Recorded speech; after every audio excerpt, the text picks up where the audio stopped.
War. War never changes. Neither does the fun fantasies of so called Fallout fans in certain cases. You gotta wonder how they can call themselves fans when they don't even acknowledge sometimes that Bethesda took over reigns. I know a lot of cope when I see it. And yes, it sucks for some people who have that particular perspective, but let's get into this fun stuff now and see how exactly this sort of cope goes along. And yeah, okay, just testing if I am live, which I am for everyone in the future. That doesn't help anyone out. So let's start with the sort of Twitter thing that I sort of wanted to highlight here. Where do I start? Good question. Plenty to go over. Start with the Twitter stuff and move from there. So let's see what I bookmarked for today. To stage. Lots of stuff here, lots of fun stuff.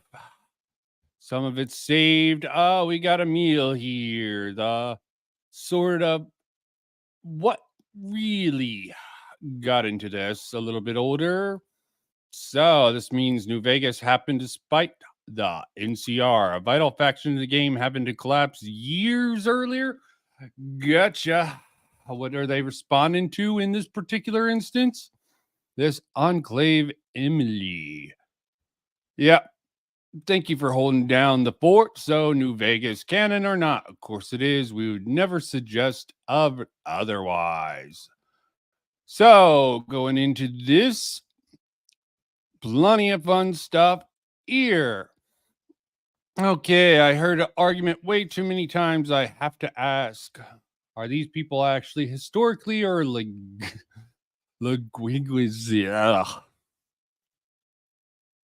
I can't even say that. So this is just a sneak peek where they have to put a Biden into it. Stop putting Biden, real life politics, into fiction nowadays. Okay, let's just sort of get into some of the funner stuff.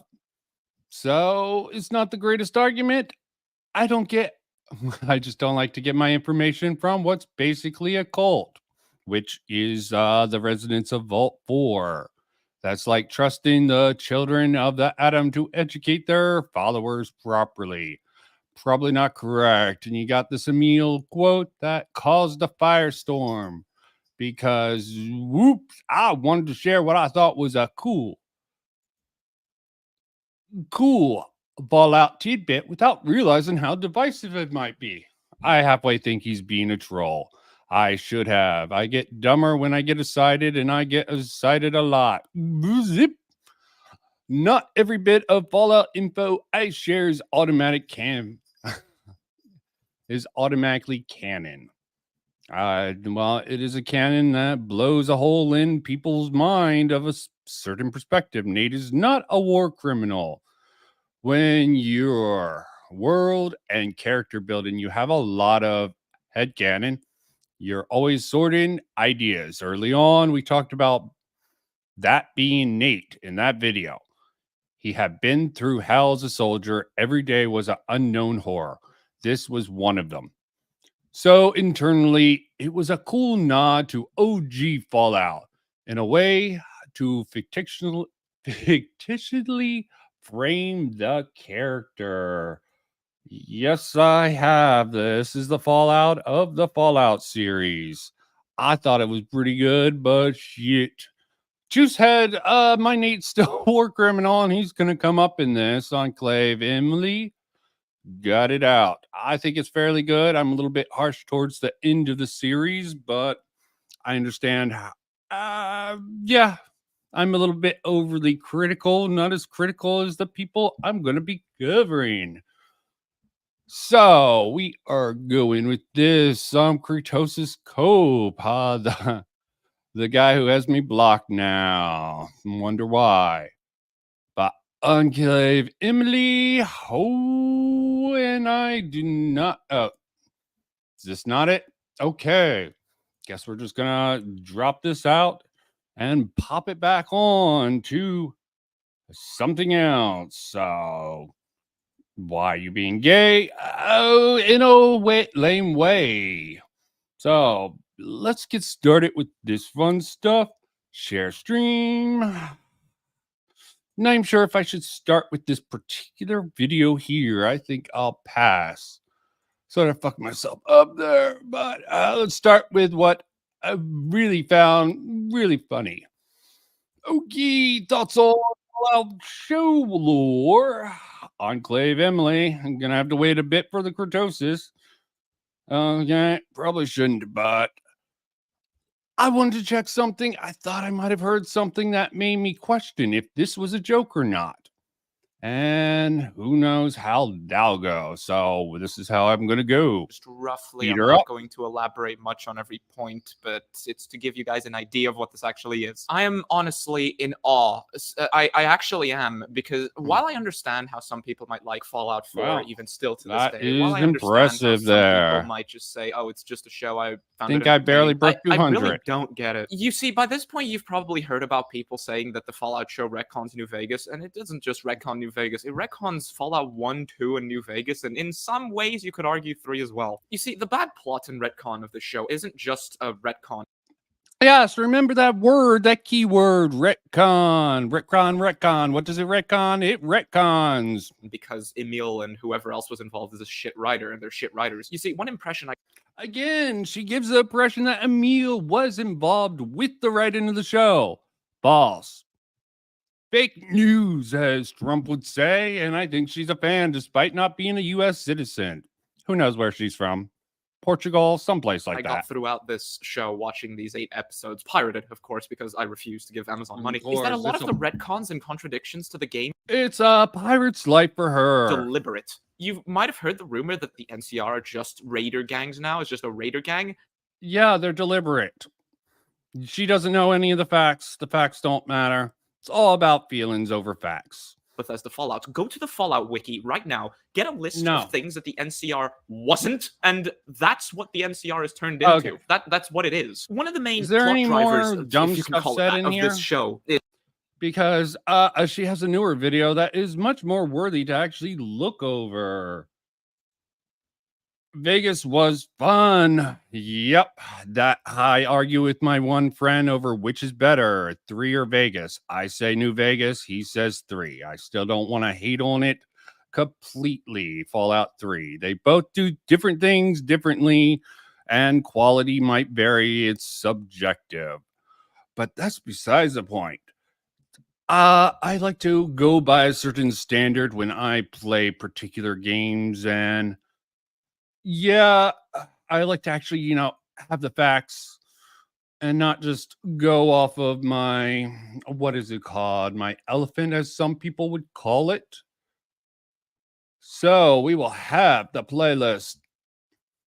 Have to bring back up the Fun Fantasy Fallout playlist now, where we get back into this, because she says something about the waterfall scene. I'm not getting some of the stuff in that video, but it really doesn't matter. And then does it now? What really matters is today we're going to be does it responding break to a the video that is lore? popular to share around when attempting to defend faster. the Fallout TV show, or Yep. rather the Fallout series on Amazon Prime. That It's they made are. by YouTuber Juicehead, link in the description, and I find this video to be absolutely abysmal. I'm making this because at the time of recording this, recording, I watched the Fallout TV show and finished watching it yesterday, and I'm currently working on a review of the Fallout TV show, and Blah, blah, blah. It's a poorly made video with very little thought put into it, rushed out because it had to talk about the Fallout topic.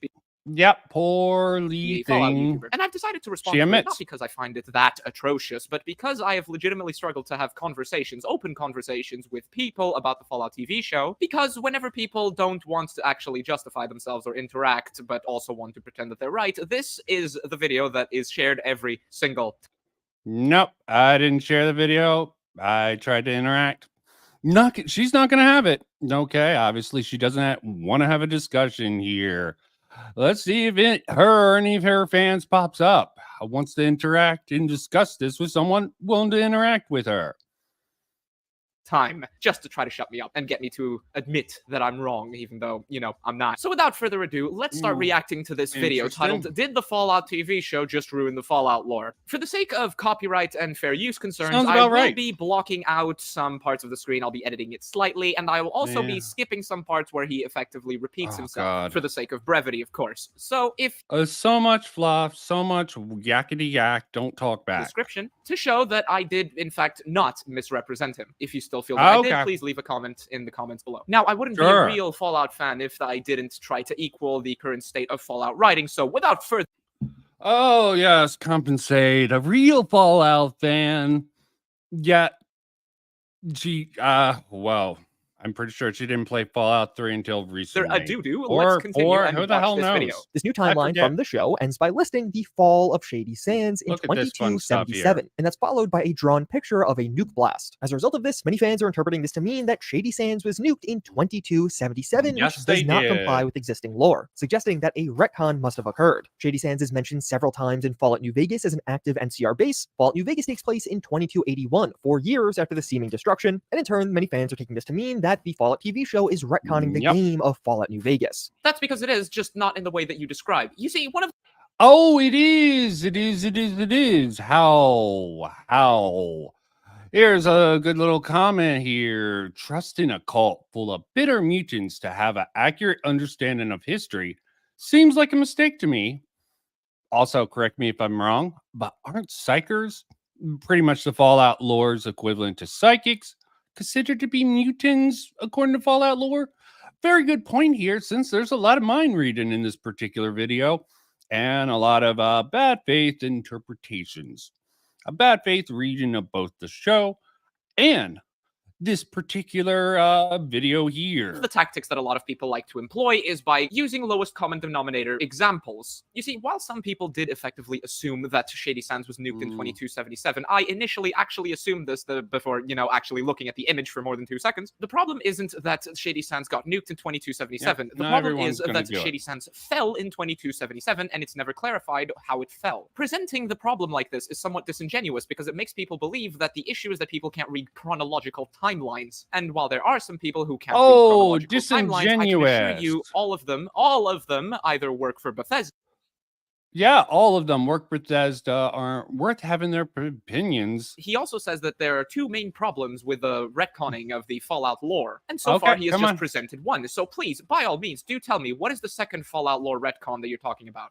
Okay, such a freaking little bad faith poison the well here. NCR force get defeated in battle by the Brotherhood of Steel. So fans are interpreting this as the outright destruction of this faction when you take it together with the fact that Shady Sands is also gone. Okay, hold on. In a video talking about the retconning up something that's not actually related to the Fallout lore, you see, this video is barely even started, and already I'm spotting quite a lot of issues. First is the misrepresentation of the actual things that people are upset about and concerned about, right?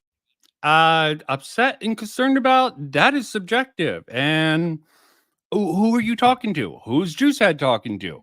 Okay, your audience is going to be different than Juicehead's, and I'm sure let's get into something. And the second is adding a little something else that isn't even really lore related. I mean, I guess some people aren't happy that the NCR fell, but that's not a lore issue. That's a preference issue. Besides, I've been keeping up with the discussion on the Fallout TV show, and I am yet to hear one single person, and mind you, this is just my experience, but I am yet to hear one single person actually talk about the problem being that the NCR fell in episode 8, of course. No, the problem is that it fell in a really stupid date that makes Fallout New Vegas happening outright impossible, and that it was deliberately done to do so, at least in the case of the nuking of the deliberately done. She has the insider facts. She knows it was deliberately done. NCR. In case you don't know, in Fallout New Vegas, the NCR was already there for a while in New Vegas, that is, and in the Mojave Desert, and the game takes place in 2281. So how the hell is the NCR supposed to be managing an expedition and fighting the Veil Bandits? And a lot of people talk about sending things back to Shady Sands if Shady Sands supposedly fell in 2277. I really do look forward to seeing how this guy's going to justify this.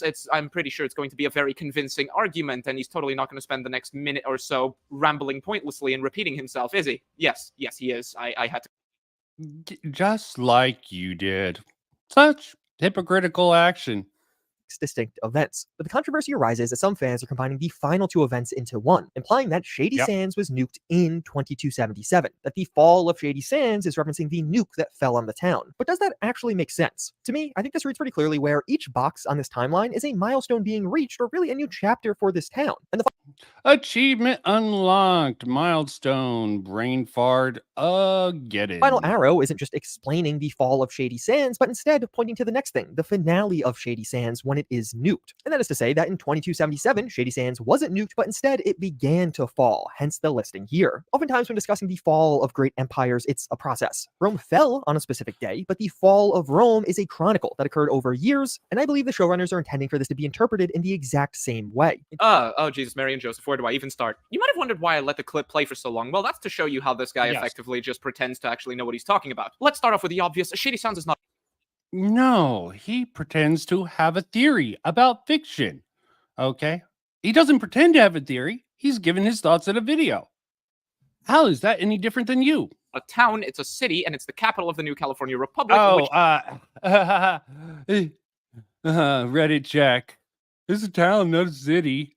Checkmate, loser. They got the location entirely wrong in the show, by the way. It's actually closer to the New Mexico border. Secondly, not related to his points, but more to how the video is structured, you'll notice that he is effectively taking way longer to describe very basic things. That is the sign of someone who content farms and effectively tries to stretch out videos as much as he can. But now we get onto the actual point, and that is the point of him actually lying about what the controversy actually is. The controversy is not that Shady Sands got nuked in 2277, even though some people interpreted it like that. The problem is that Shady Sands falling in 2277 makes any game that takes place after it in the West Coast absolutely impossible to take place. I find it somewhat ironic that he is playing... No, it doesn't. It's a matter of line of communications. Okay, what is being communicated to? I think it is a little bit of a false theory that it fell. But, you know, things could have started to decline within Shady Sands. And, of course, this particular cult, which they're getting this information, the audience is getting this information from. For context, this cult later on takes Lucy, the main character, down where they get naked and do this whole sort of one of us, we're gonna reclaim this bitch. Them is pretty much gonna reclaim and resurrect all. They are not the most reliable source of information, hence why trusting this source of information is rather stupid to me. Unreliable narrator throughout, just like Emil and definitely Todd. Definitely calling Todd a liar would not be imprecise. Okay, Todd Howard, famous for overselling things to the practicality, calling him a liar. Totally fair. Playing modded, admittedly modded Fallout New Vegas in this video for B-roll background footage, I guess. Yet is playing unfathomably dumb as to how New Vegas actually operates. Actually so let me put it like... That actually isn't. It's closer. 2282 is the date I'm getting. Result, but I'm just going off of the wiki. Facts over feelings. Okay, maybe the wiki's wrong. Yeah, capital city. There's many different things.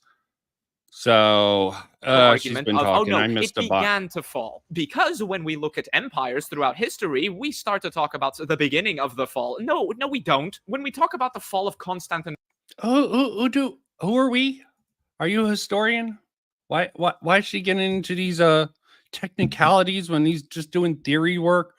Boring. Okay, some sort of example I don't care about. People who, much like in the Fallout TV show, didn't really pay attention to what was happening and is hoping that you don't notice or think about it. The Mojave expedition in the Fallout New Vegas started officially, according to the game lore, in 2274. That means that by the time Shady Sands fell, and it's a fall and not the start of a fall, NCR troops were already there for 3 years. And Fallout New Vegas takes place in 2281, meaning around doing absolutely nothing for 4 years, without any real command and any real reason to even have those. This guy must be fucking... Yeah, you're trying to gaslight people with this theory of yours. As he claims, reviewed the script to make sure that it was canon to the lore of Fallout. In 2277, Shady Sands began to fall. No, it fucking didn't. Stop with this fucking shit. The fall of Rome was in 476, not in...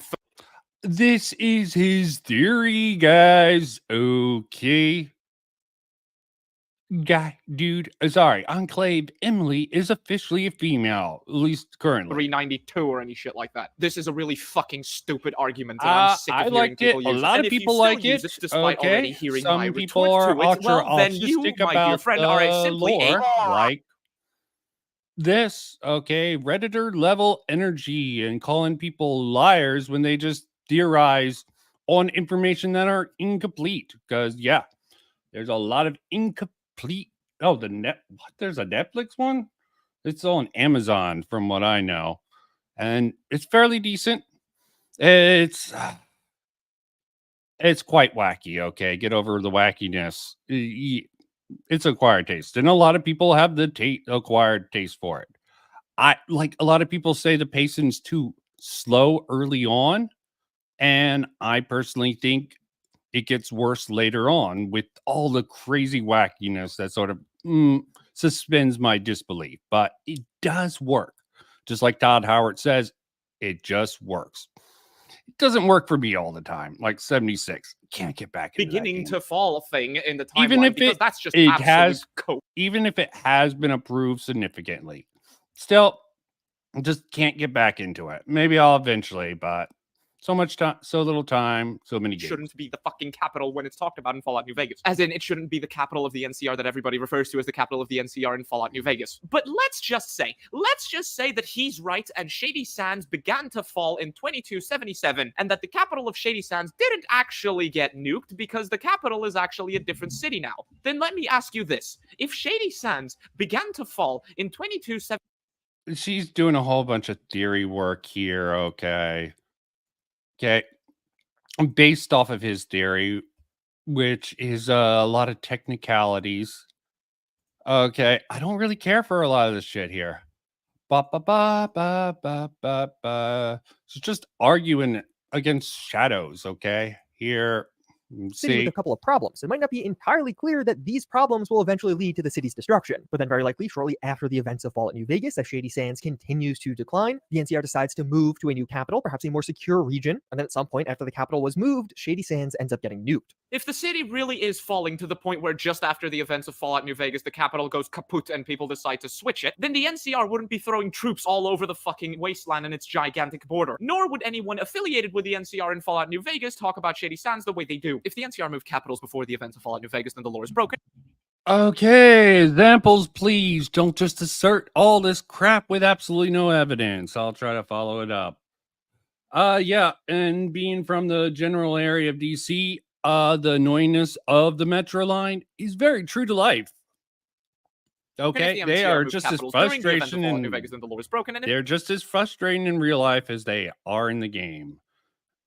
And maybe I should put this a little bit more up, but not really more that important secure here. region. What do you mean by secure exactly? Shady Sands is core NCR territory, as in it's as safe and as secure as you can get. Shady Sands has been affected. Things change. We don't see certain things happen. Hell, even according to going back to Chris Avalone's Fallout Bible, they say there's intentional. They do not say what happens outside of what is within the games because they want to give future installments of the game or other people the chance to build out outside their area. This sort of autistic sort of belief that only what's depicted in the games are in the games and they're static, forever locked in some sort of time freeze. No, other people can come in and sort of make other things happen outside of what is literally considered canon. And that's fine with all the creatives, but these aren't creative people. Okay, creative people, okay, they don't even support creative. Enclave Emily and Kritosis does not support creative endeavors within the fandom. They just want to shit and say, oh, give it back to all the other creators who are perfectly, mostly like Tim Kaine, the original creator, perfectly fine with how this show turned out. Secure for like 100 years by this point. I don't know, and I don't care to even fucking think about it because he clearly doesn't. And if you watch season 1 of Fallout, I make you a clear that they're setting this up as a major plot line for season 2. It's almost mimicking the fall of Rome, with the capitals moving and it all occurring over time. Oh, fuck's sake. What is it with Bethesda defenders talking about how stupid the lore is anyway, so you shouldn't care that much about it because it's good? He did not say anything about. Oh wait, sorry. Goofy and He's gonna shit. I'm not correct accusing herself. him of doing that, by the way. Yeah. I'm just saying. While simultaneously trying to use real-world events to actually justify it, and getting it wrong, because of course he got it wrong. When Rome fell, it wasn't because the city of Rome fell, it was because the actual capital, Ravenna, was taken over. So if the NCR moved capitals, then it shaped other lore controversy Checkmate. that has existed, such as House being a fucking idiot, Shady Sands being in the wrong location. Yeah, they trumped this house cameo up to him being an idiot, while other people are praising it. It's like different people have different opinions and different interpretations. Who has the better interpretation? Obviously, these people. Clearly. The Enclave apparently being within walking distance of the alleged NCR capital. No, he's sticking really hard to this point because it's the one point that doesn't get elaborated on in the show, and thus it means he can just make shit up. Although in fairness, even if all this is true, the Fall TV show almost certainly matters. Yeah, it's hence what he's doing, theorizing based on the facts of the show. You're theorizing based off of the fact that you're annoyed by people who are defending stuff. That's my theory there. Messed up. I think using the overall context of the show, it is clear that what I described above is what they were going for. It's what they intended to be happening. Yeah, I bet you believe that it's what they intended to happen. It's not like the show writers, who had to shove in their evil capitalism agenda, actually thought about it that far. But this timeline still just feels very poorly done. Like, surely they knew. Like, that's an out of pocket, evil capitalistic agenda. It's like you have an agenda you're trying to push for this video. Hell, everyone is. I'm just a jackass with a YouTube channel going over crappy shit that I find crappy with my crappy opinion, which I hope is a little bit You're handing less this crappy to a than these rabid people. fan base of Fallout fans. You see what he's doing here? Rabid Fallout fans? Yeah, that's called poisoning the well. I've had a point this entire time. I'm still... And you haven't been doing the same damn thing this whole freaking time, okay? I don't like pointing out hypocrisy in people because it's lame, okay? But don't point out someone's poisoning the well when you've been doing it with a truckload of shit, insults, and a whole bunch of other things. Still going to hold back on just for a little bit longer that effectively disproves his statement in the beginning of this video and in the title. But I've been holding back on it just so you can see how much he poisons the well and how much he omits in order to try and make this actually sound reasonable. You're not. I imagine they're using the 2277 date because that is the exact same year as the first Battle of Hoover Dam. I just find it funny. They use poison in the well as a poison in the well tactic, okay? It's insane to me, okay? Do they not realize this? Or do they get a kick out of doing the exact same thing they're accusing others of doing? I don't give a damn if people accuse me of any of this shit anymore. Fuck off. I'm trying to suss out the stupidity from a lot of other stuff. This is a mentioned-only conflict where the NCR defends Hoover Dam from the Legion. The NCR wins that battle, but it's made abundantly clear that it was a costly victory, and the NCR took major losses in the process. I think in Season 2, we're going to be getting a lot more NCR content. Yep, you heard it here first, folks. Yeah, you heard it here first. The first battle of Hoover Dam hurt the NCR. The second battle of the Hoover Dam also hurt the NCR. Well, depends on what they go with in the particular canon.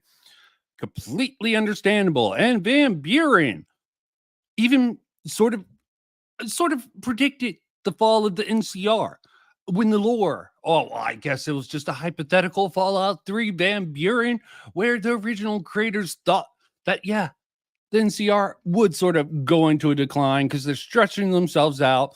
The whole omission of the whole Brotherhood NCR war, which is like a Cold War sort of thing, which sort of you find out about in Fallout New Vegas. Then they get in war with Caesar, and they're always battling against the Raiders.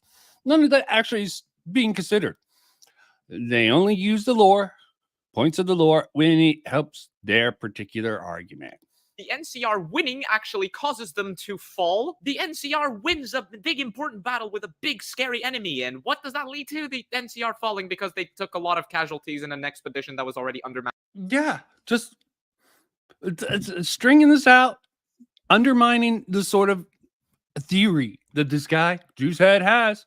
And wait for the yeah, that big just sounds thing. Absolutely reasonable. I'm just going to go with that. Yes, that sounds absolutely genius, and I see absolutely no flaws in that. I imagine they'll end up expanding the NCR lore to explain that she totally wasn't mocking or totally dismissing everything he's saying with just that sort of tone there. Totally not. The first Battle of Hoover Dam was really a moment where things started to go downhill, eventually leading to the destruction of Shady Sands and a general decline for the NCR due to spreading their forces too thin and making themselves vulnerable to counterattacks. Now, it's a good thing you point this out, buddy, because one of the themes of Fallout New Vegas, one of the problems that the NCR is facing in Fallout New Vegas is specifically that they're not getting reinforcements. You see, the NCR in Fallout New Vegas realized exactly what you just did. They realized that they were spreading their forces way too thin. They realized what a YouTuber in an alternate dimension, totally year. Whoa. Oh, let me not nitpick on her word in there. And that to maintain stability in California, they simply could not send reinforcements to the Mojave. But this idea that they just became vulnerable to counterattacks not only is illogical when you take Fallout New Vegas into consideration, but it also makes no sense given how you just spent the entire video so far talking about how Shady Sands had actually been falling for years. Or what? Do you think that every single NCR affiliated and NCR informed character? Question: Shady Sands the only town in there? Yep. Roma won a lot of wars, still fell. Alexander won a lot, his empire fell quickly. It's almost like war. War never changes.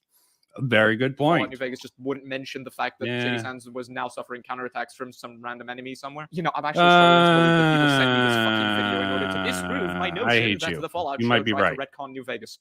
You might be right. There's going to be trouble. China, Russia, Middle East. God. Who is what? I should kick your fucking ass. This really makes it seem like Shady Sands is completely gone by 2277. Oh, lovely. They've sent me a moron. Okay, so now you're doing like the Fallout show and you're just retconning your video, are you? So first it was the... No, he's presenting evidence that at least the state, how shit and Shady Sands got to, that yeah, after this particular date, they weren't big on the book reading, okay? Maybe they had other concerns at that particular time frame, okay? Trying to survive, trying to be conscripted. There's so much we don't fucking know, okay? This is theory work. You're countering theories, okay? Okay? It's just a game theory, and Pat is sort of a loser in a lot of ways, but shit. Don't nitpick with your fucking shit here about him theorizing. The fall of Shady Sands took years to happen. Now it just fell in 2277. If anything, those dates that you showed prove that it didn't actually... I think she's saying, or he, whatever gender you want to do, a transgender person. And that I'll use the she pronouns for Enclave Emily. But you do you. Still. Whatever, retcon, recon, I'd like to go Recolacon. Yeah, retcon, whatever. Actually take a long time for it to happen. That Shady Sands fell in 2277. So that's it. So that's literally it. He just disproved his own point in the video. When Lucy goes to the surface as a kid in the Fallout show, it's revealed that they're surrounded by wrecks but a few decent buildings. They stopped recording dates just before 2077. You have a sign that says the fall of Shady Sands, not the beginning of the fall of Shady Sands, or the switching of capitals from Shady Sands. You have all the evidence showing that Shady Sands has fallen quite a while ago, and now you have the dates, which effectively confirm it and back up the fucking chronological timeline on the whiteboard that you showed at the start of the video. You see? Yeah. Oh, he's proven her point exactly. Not some sort of headcanon she's inserted into this because she has an agenda. She has a hate boner she wants to take out. She has a whole crowd who's loving her hate. Episode 8 literally states Shady Sands was a wonderful place before Hank blows it up. Yeah, sure. I didn't see that. Did these people watch? I really hate people argue set an instance, blah, blah, blah. Hollywood trying to adapt. So a lot of hate, a lot of the skull emojis. Yeah, just had his shill and a clickbaiter, blah, blah, blah. Comments just no, dipshit. What adds to the overall confusion is you trying to say that actually this is all fine, and the only thing you have to back up your argument is you... Yeah, that is a freaking lie. He has issues with this particular thing. maybe more issues than me in particular. Actively misreading and deliberately misinterpreting what the show is outright telling you in writing. Oh, Looking at your okay. channel, you're Sorry. clearly not a regular tourist to the Fallout fan base, but I still think you're a tourist, a British Oh, Enclave Emily admits she's transsexual, okay? She's all for J.K. Rowling. I featured her in my J.K. Rowling video, so keep that in mind. tourist to be specific, because you just won't fuck off and just shove your shit into everybody else's faces, even though it doesn't make any sense. Or maybe there is some alternative explanation. Let me know in the comments, but frankly, I can't think of one. And Well, at least he admits it, so this entire video was pointless. Credit where credit is due, he then follows on to point out the fact that Shady Sands is actually in the wrong location and that it was just a retcon in order to make the plot work. But I have to wonder, if they had to retcon the location of the capital, then the show wasn't built properly in the first place. It's called artistic freedom sometimes, or maybe it's a commentary on the compressed world of the video games. I don't know. You know, give a little bit of good faith reading to the show. You know, instead of autistically taking every little point, death by 1,000 paper cuts. However, she wants to sort of go with it. Sorry, what do you Miss think's more likely? Sparkles. That the showrunners who seem to have a really good grasp on Fallout lore and really the overall feel, the vibe of some of these games, made a couple of mistakes while trying to tease their larger Season 2 plans that are perhaps not fully fleshed out yet, or they genuinely are doing this. They genuinely are trying to retcon the fan favorite Fallout game, all because they want to use some of those dates for their TV show? Allow me to give you a third option there. For one, no, these showrunners have absolutely no grasp of Fallout lore. I'm working on a review of the Fallout show, which is Again, psycher abilities, mind reading. She knows exactly what everyone knows and what everyone thinks. She must be a psycher mutant. admittedly not going to focus so much on the lore Well, itself, but is still You just can't trust it. You can't trust the mind reading ability of some of these people who claim to know the truth, have the truth. Okay. When you're going off of a theory video, trying to use the facts to sort of do some theory work. going to be unfathomably long given how many issues there are to Fallout itself. They do not have a grasp of what Fallout lore is, nor do they have a grasp of what the vibe is. Heretics, you know, burn the heretics, even though a lot of people are praising the show for how well they feel it gets the feel of Fallout right. Even the critics of like Angry Joe, he believes almost everyone's saying they got it down. Tim Kaine said they got the feel down. Okay, are they just all paid chills or whatnot? This show is fucking stupid even by Bethesda writing standards. No, really, the vibe of a lot of the scenes is really fucking bad. You never feel like you're actually in a scary wasteland. You never feel like you're in the post-apocalypse if there isn't a monster on screen. This show is riddled with haha sex jokes, bad pacing, bad editing, and scenes that outright break tension just because all the characters are unfathomably retarded. Or because, of course, the showrunners want to interrupt a serious situation to make the characters look. This is just a whole bunch of opinions, and you know what they say about opinions? Everyone got them. You know what else everyone has? An asshole. So I'm willing to take that bullet there. Rewrite, Deliberate, and you rewrite, can tell when they are absolutely. and even if they do take artistic freedom for the sake of convenience and for good shots, that's going to be a theme there. Like, oh yeah, actually, the lore says. That's the sort of logic we're working with. Yeah, okay. Angry Joe sometimes gets deliberate. some things I right. suppose it's just Okay. convenient that Shady Sands fell exactly on the date of the first Battle of Hoover Dam, thus making it impossible for Shady Sands to actually have a proper expedition there. I think the other Joes I keep find him it very straight unlikely that sometimes. the NCR Still was a bit turned of a into what it was bitch. actually turned. And yeah, Angry Joe talking about the Spider-Man game, all the flaws, and still gave it a what 8 out of 10, despite all his complaining.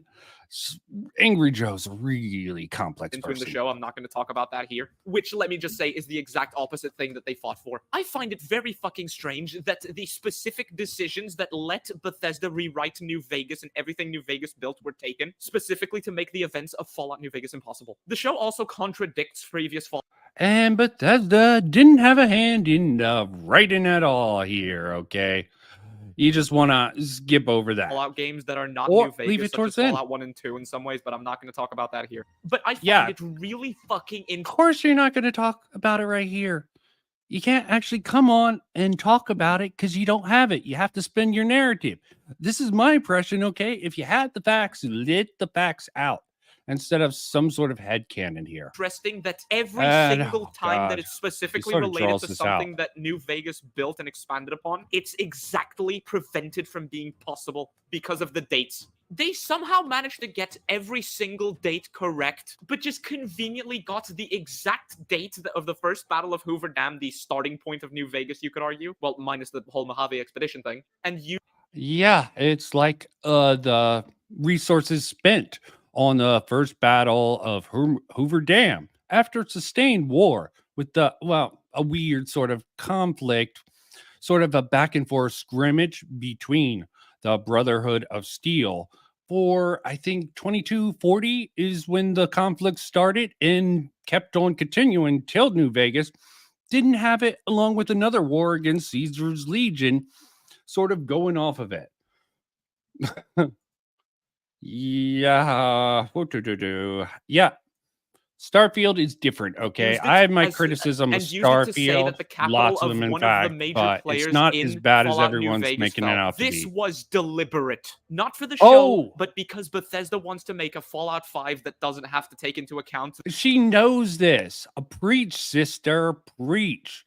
She knows this. She has psychic abilities. She can see into the future. the people And who you write gotta, infinitely of better than course, they do. shit And I on suspect a the meal. egotistical retard that is Emil Pagliarulo Yep. got sick of having his shit writing compared to Fallout New Vegas and being constantly Oh, at least told she said suspect there, okay?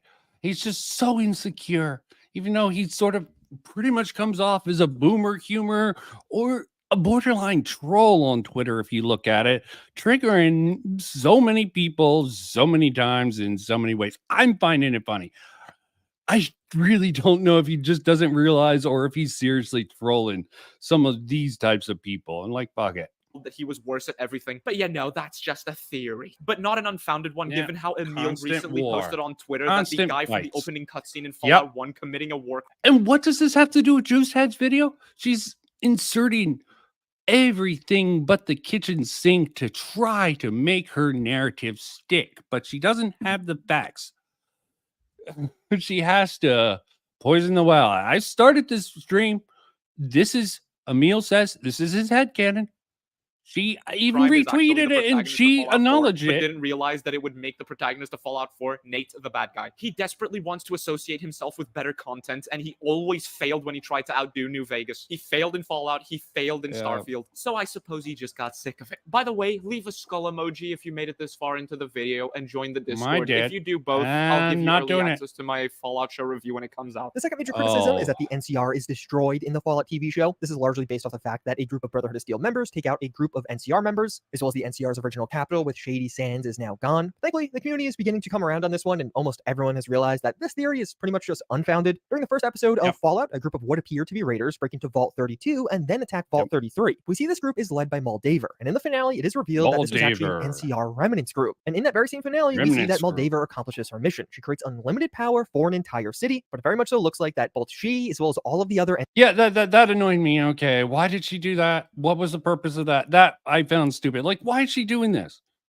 Well, she didn't know the freaking Brotherhood of Steel would swoop in and take over.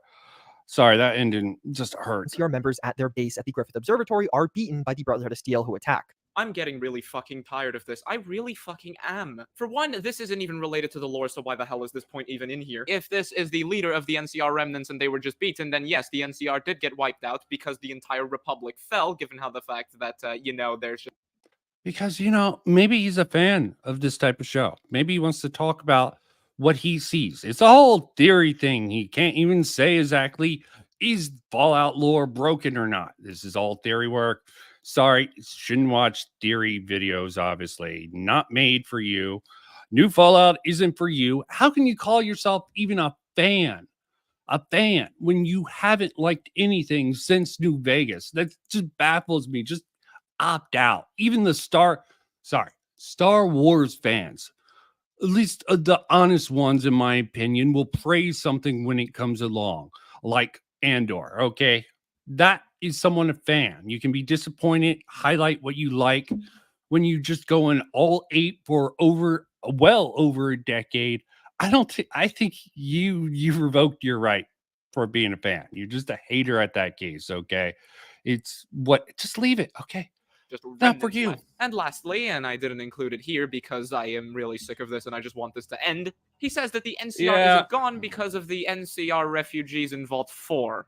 Right, I got so the new issues with that. California Republic isn't dead because there's still some refugees in Vault 4. You know, that would imply that the United States of America is also not dead because there's always Americans in there.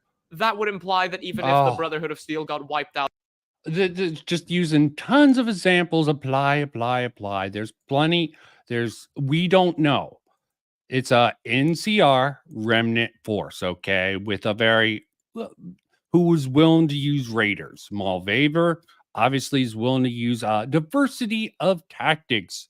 And I might have missed the point where she calls Juicehead a Taurus. You know what I call a Taurus? As someone who only talks about a certain thing when they want to shit on it. Okay. They have nothing positive to say about anything new. They talk about pretty much the death of it. Okay. If it's dead, get out of the game. You want to call Juicehead a Taurus? Fine. Okay. Live in reality.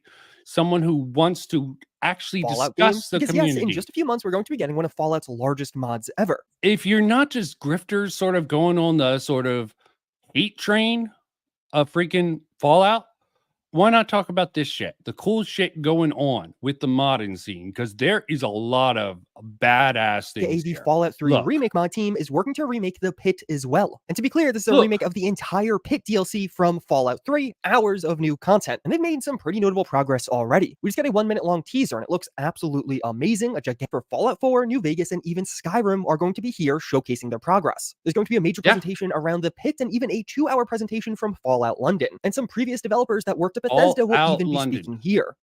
This is the sort of shit I think fans should talk about. Talk about the new mods.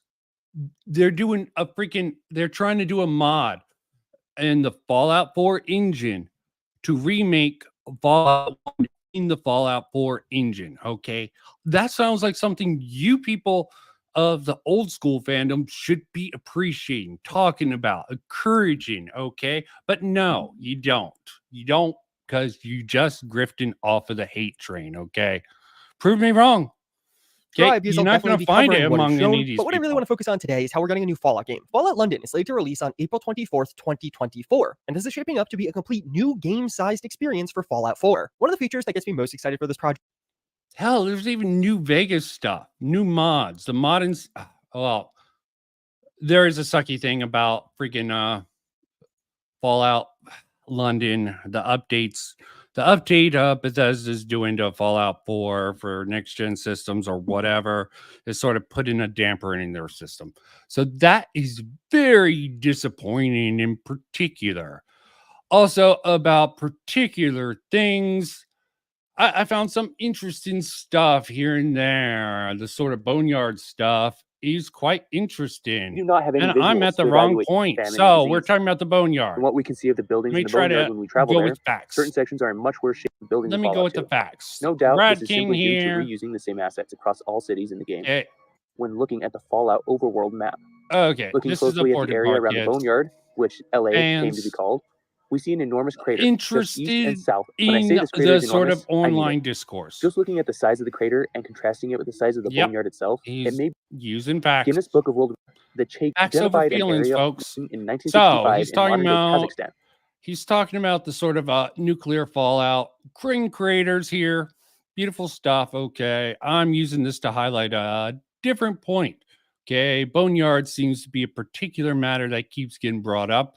Let's just get this out of the way. Identifiable, which ended up being the coast from LA to Santa Monica, right as it turns and runs westward again. I measured from 2 points since the coastline in Fallout does not perfectly match our coastline, which makes sense given what happened and how much time has Fallout passed. facts. And the short measurement was 30 kilometers, with the large. This is the Santa Monica Pier from the Fallout show. So you have to assume the tri-location of the sort of vaults that are in the show are roughly around here, at least in the real world map. Second measurement being almost 35. Seeing how on the overworld map, using the grid that overlays the map. So I would be guessing the sort of vaults would be located here. It's weird. If this is in fact a crater here, they got lucky that they didn't get bombed out. But it's really hard to tell. I'm trying to track all this shit down, and it's tough. It's really freaking tough to really get into this. And load some. This is here. New Vegas, Lonesome Road, Indian, Nuke, Legion, and NCR. So NCR can get nuked even by that. Anything else in particular here before I get into the next? Ackman on top of Ackman. This interesting guy who's a new one for me. Hair care made for. I could have. He sounds a lot like a Magic the Gathering YouTuber, and he has the typical grift that's going along. But just like the games, so it's not. He's going to destroy the fanboys of the Fallout TV show, like the Ackman. I agree. Ackman, a little lame, but he's got his jokes here and there that's worth actually talking about. It's also about. Wait. So is he showing this scene as in, in Fallout you use substances? But this is not a random substance, in fact. This is something that ghouls need to take to not become feral, which is a complete retcon of everything that has not a retcon. Okay, it's an introduction in a new drug that, when's the last time were we out west?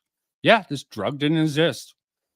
And sorry, I am completely forgetting about this whole particular thing. Did I have a video lined up for this particular thing here? Or did I forget? Oh, here, Jet. Jet has gained a somewhat controversial reputation. Yeah, controversial. Jet. And conflicting a lot of things about Jet. Most people that I've talked to. Fallout 2 created a whole new drug.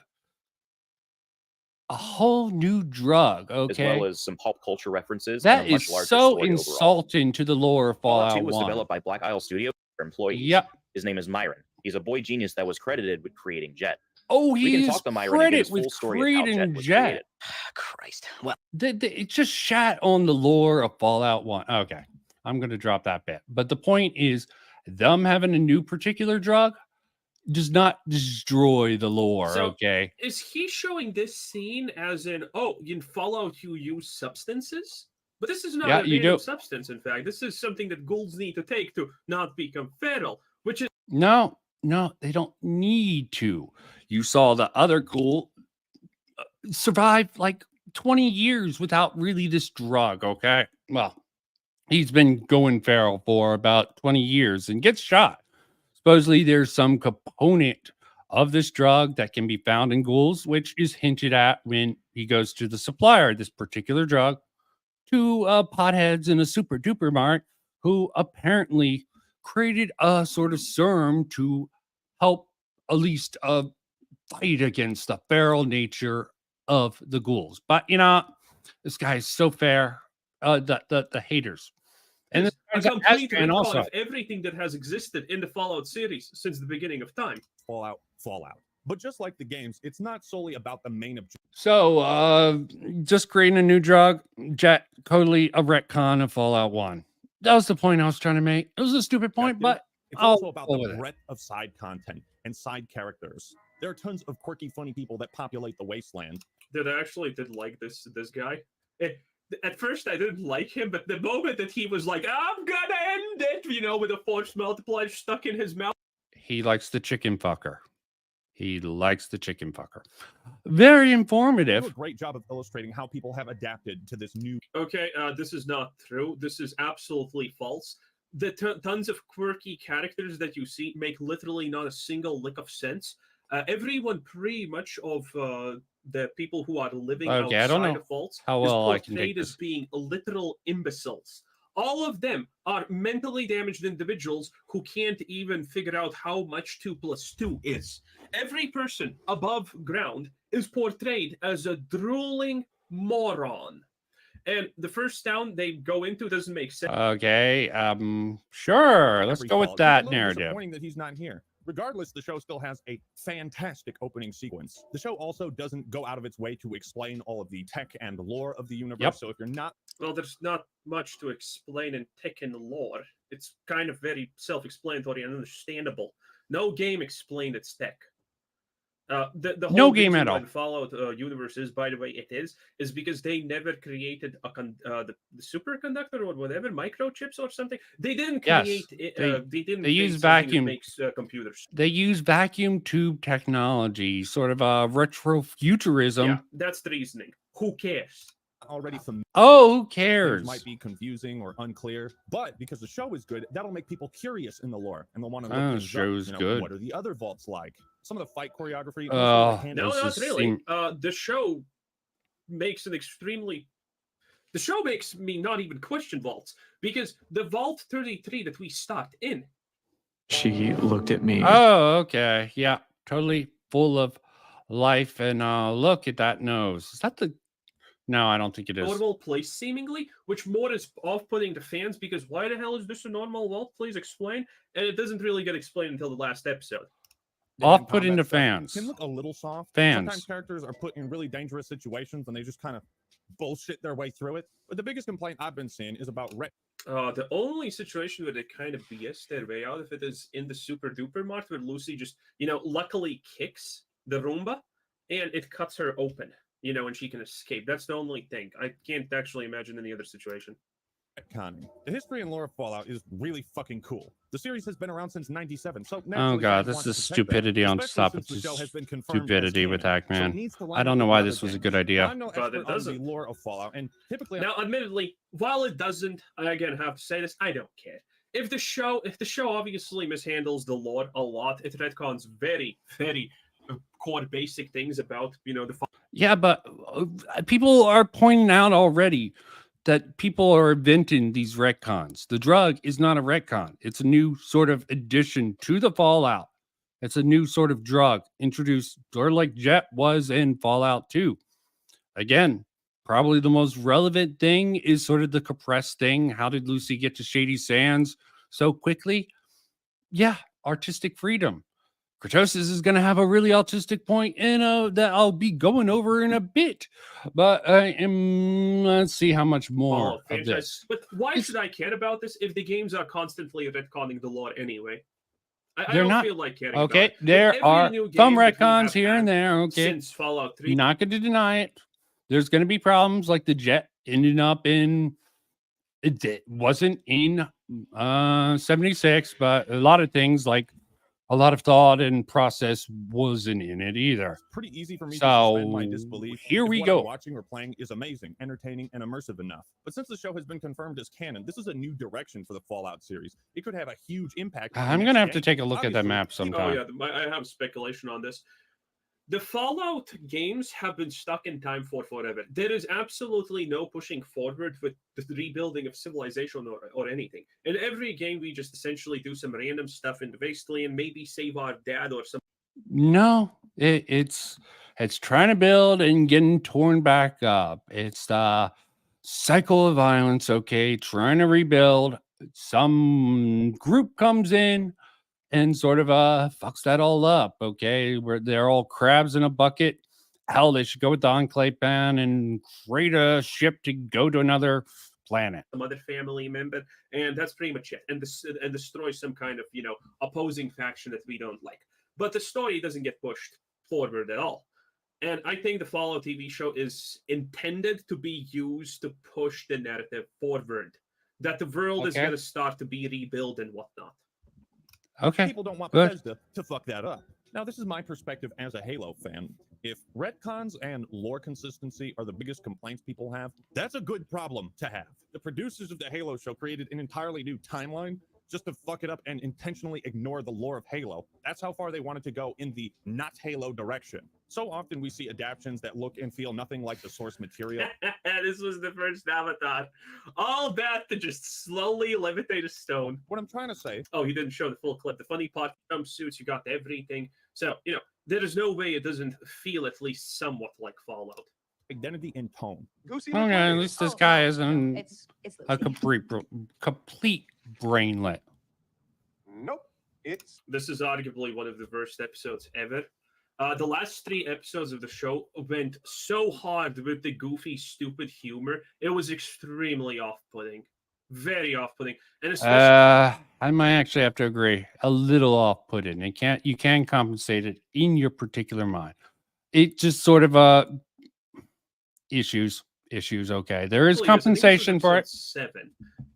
Complete garbage. Like, nothing here makes sense. They're just randomly worshipping Moldova. See, he starts making a good point. Nothing makes sense. Yes, it does make sense from a really stupid sort of perspective. You got this really fucked up person in charge of this vault. He's sort of racist. He talks about smelly immigrants and stuff like that. The social commentary is really odd in this particular thing and used mainly out of hand for that particular thing. Over for no reason, I guess. Why are they worshiping her? This was a failed experiment here. Totally failed here.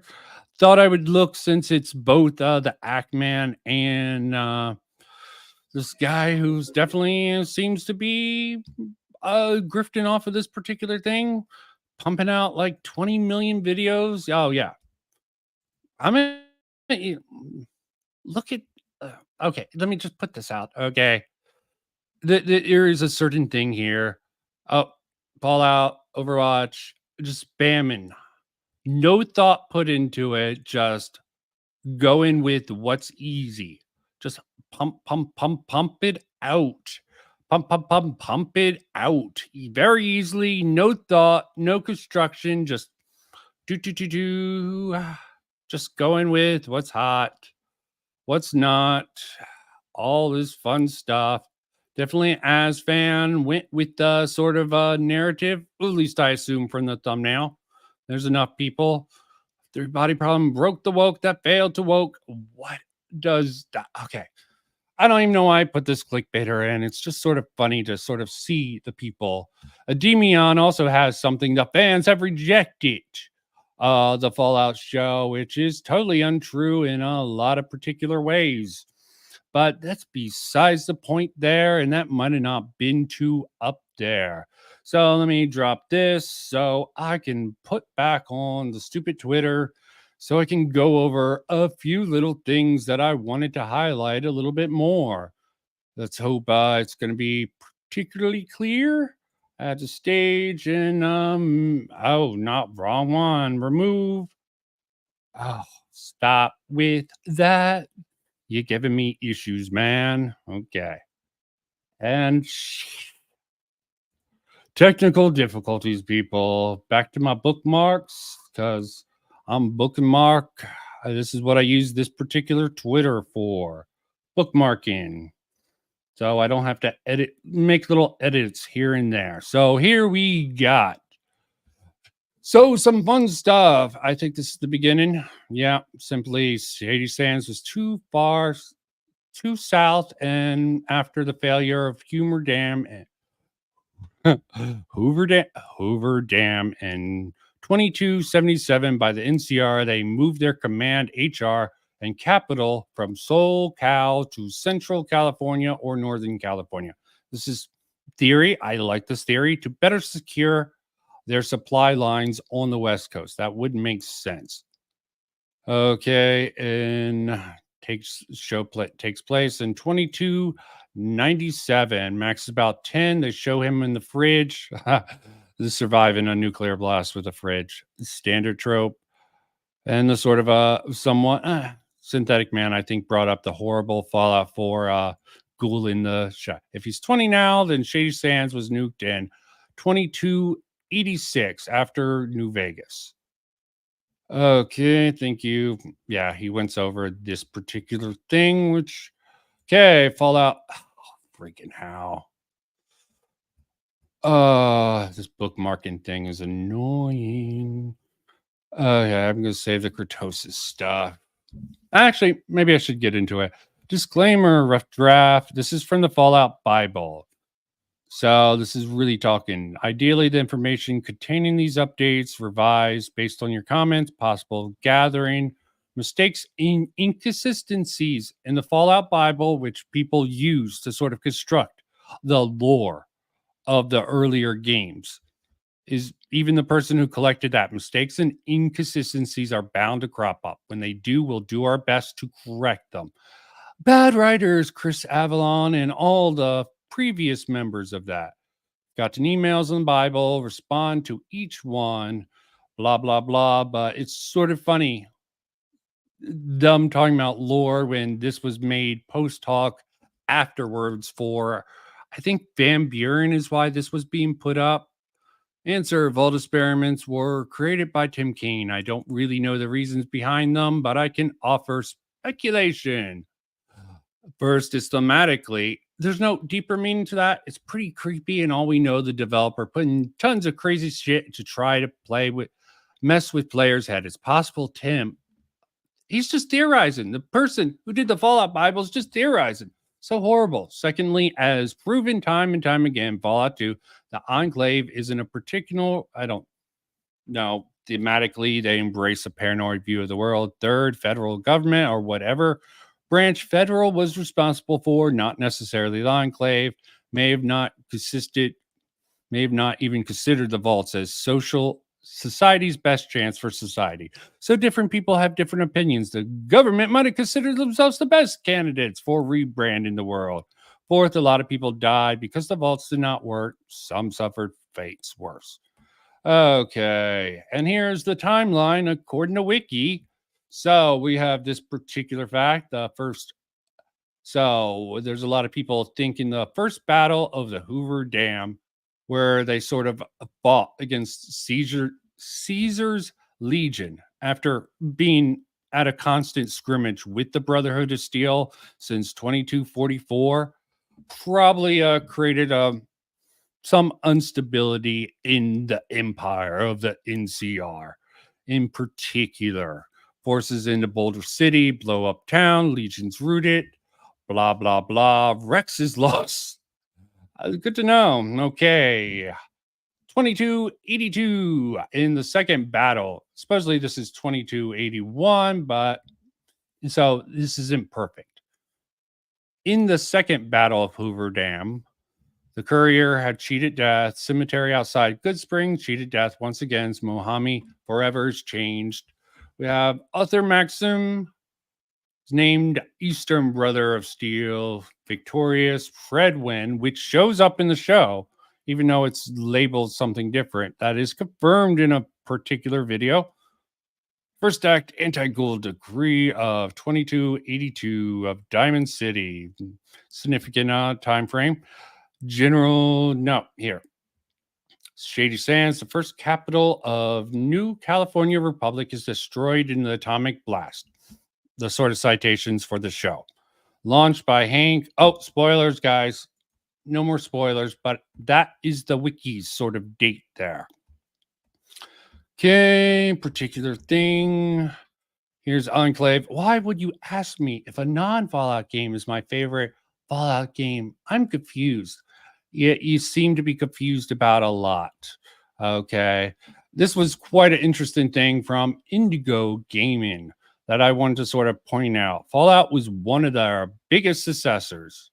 Doesn't matter who he's talking to. The problem is that they were making games like Boogeyman and then much desperate merger with Titus Software. In the same year, Titus made such quality games as Superman 64, that meme. So if that's true, that reminds me, there was a Brotherhood Knight in the Fallout Amazon show named Titus, who was rather cowardly and rather stupid, what seemed like on purpose, played by a particular person of some infamy. Especially there's some controversy around choosing him as a knight who died within the show, because he was pro-Trump or against Trump. I forget. This guy rants a lot. Anyone notice that this Fallout show, the posture, the way he moves, reminds me a lot of peasants from the classic Fallout. Very nice little touches. We got one of the bigger New Vegas fans saying, thanks for the shout out, IGN, Fallout lore expert. Okay. Fallout fans are convinced Brotherhood of Steel airship confirmed. One of two canon onions for this. So basically, I've seen reports the airship in Fallout show is indeed the Predwin. This would mean some of the endings in Fallout 4 are for sure not canon. In fact, this may confirm that the B Brotherhood of Steel ended entirely, as others have you destroyed the airship during their quest. Okay, so that was the Predwin, and that is confirmed by fact checkers. And this particular thing, maybe I should get into this next. Kurtosis calls this cope, but what backlash is Todd Howard and Bethesda getting? Serious question, because I'm not seeing this backlash from anyone with any ounce of credibility. And this is cope from Todd Howard and Bethesda due to the backlash. Again, what backlash? They wouldn't have to release an interview, speculation and theory, if they didn't fuck up immensely. And this particular thing, but it looks like Todd just made everything that ever happened in one of the game's canon said, now I cropped this off, was nuked pretty much after the game Fallout New Vegas in particular. But that's one story.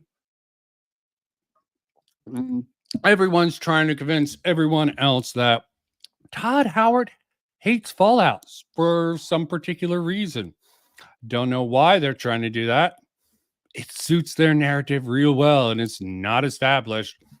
So before getting into Kurtosis, autistic sort of a start of Fallout series, which I will sort of map onto my own sort of ideas behind it, I'm going to go with looking at the sort of facts, the actual facts, given what I can, that sort of can confirm or deny a particular viewpoint of, is Fallout fake? Are they fake gamers? Does Todd Howard hate New Vegas? There's not enough proof of that in my particular opinion. Seems like a lot of cope is what it seems like in this particular. If Bethesda really hates Fallout New Vegas and Obsidian or not. Now, I think the core issue or the primary cause of why people think Bethesda hates Fallout New Vegas or Obsidian-style Fallout in general is the result of the controversy surrounding Fallout New Vegas's Metacritic scores. For those of you that are both in and not in the know, Obsidian employee bonuses were tied to Fallout New Vegas's Metacritic score. Specifically, if New Vegas got an 85 on Metacritic, employees would see these bonuses. And if they didn't get higher than an 85 and actually got lower than an 85, they wouldn't receive these bonuses. As things turned out, Fallout New Vegas ended up getting a score of 84, and this, along with an unannounced exclusive for the Xbox One, resulted in a bunch of layoffs and almost destroyed the company. Now, on the one hand, I think it's fair to suggest that Obsidian didn't. This does definitely sound like a rather crappy raw deal. Who actually was involved with this particular A 4 out of thing? 5 review score from some random outlet, that's the equivalent of an 80 out of 100 on Metacritic, which, given the short development window to make the game, it was sort of dumb of Obsidian to agree to that in the first place. On the other hand, there are also those that contend that ZeniMax took advantage of Obsidian and that the 84 score on Metacritic. The ZeniMax, the parent company of Obsidian, who really produced that, and Bethesda really had a hands-off approach. So this was, according to this, at least, it's ZeniMax who took advantage of Obsidian, not Bethesda. Was the result of Bethesda not allocating the proper resources for QA testing. It is worth noting that New Vegas's end credits indicate that about 3 people, which were all Obsidian employees at the time, handled the QA testing while being supported by a dozen or so of Bethesda Softworks' own QA testers. It is worth pointing out, if you compare the number of listed QA testers for New Vegas to Fallout 3 or Fallout 4, noticeably more people appear in the QA testing sections for the end credits of features now. We don't do anything that has to do with Metacritic. It's an unfair way of intended over the whole situation. You can watch this video if you want. Obsidian was really relying on those bonuses, and because of, instead of just going off the narrative that somehow Todd Howard hates Fallout New Vegas for some particular reason. Okay, it's just a fan theory from people who hate the Bethesda games. Okay, I see nothing of substance to really back it up. Okay, and other people are covering this way more than I probably could. Okay, so that seems to be the most succinct sort of a breakdown of that particular thing. That doesn't seem factually to have any particular ties to Bethesda. Obsidian So, and recommended them to ZeniMax. New Vegas gets made, bad things happen between Obsidian and ZeniMax. Developers at both Bethesda Game Studios and Obsidian are horrified.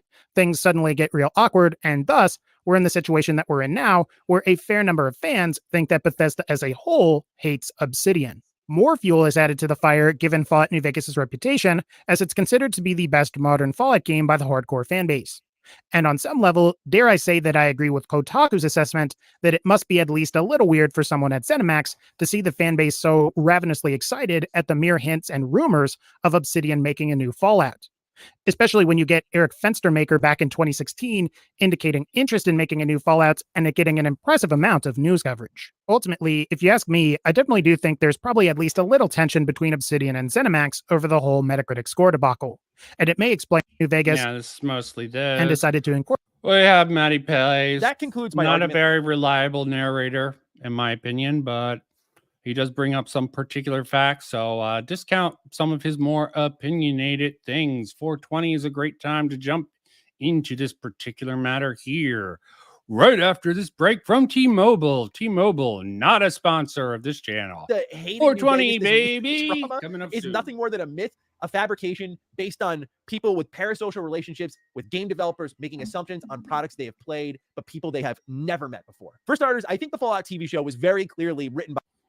Okay, I can agree with that. The parasocial relationship, the mind reading ability to sort of know Todd Howard. It's just so super Siri jelly over the success of New Vegas. It's been a decade. Dude, get over it. I'm sure Todd Howard doesn't care that much, okay? You have some evidence to sort of contradict that? Okay, go ahead. Lay it out there. Fans from all I'm not walks of the seeing fandom, might I add. They literally put Robert House in the show, which was great to see, and he rips a line making fun of Frederick Sinclair's failure with the Sierra Madre. That, to me, is not this surface level basic Fallout knowledge like the nuke. Yes, but Bethesda haters are going to be like, they're destroying House. They're trying to make him seem like an evil capitalist. Maybe he's just playing the game, okay? You bad faith assumptions based on a freaking cameo.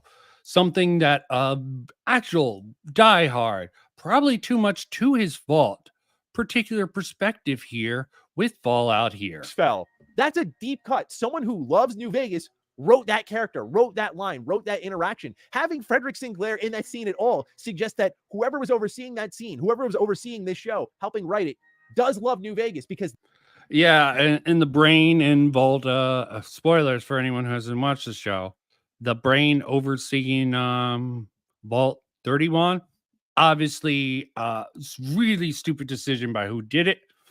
I guess those brains in jars aren't really sane or stable. It really comes off stupid in the show, but for anyone who knows the lore about how insane those brains in jars are, it's believable.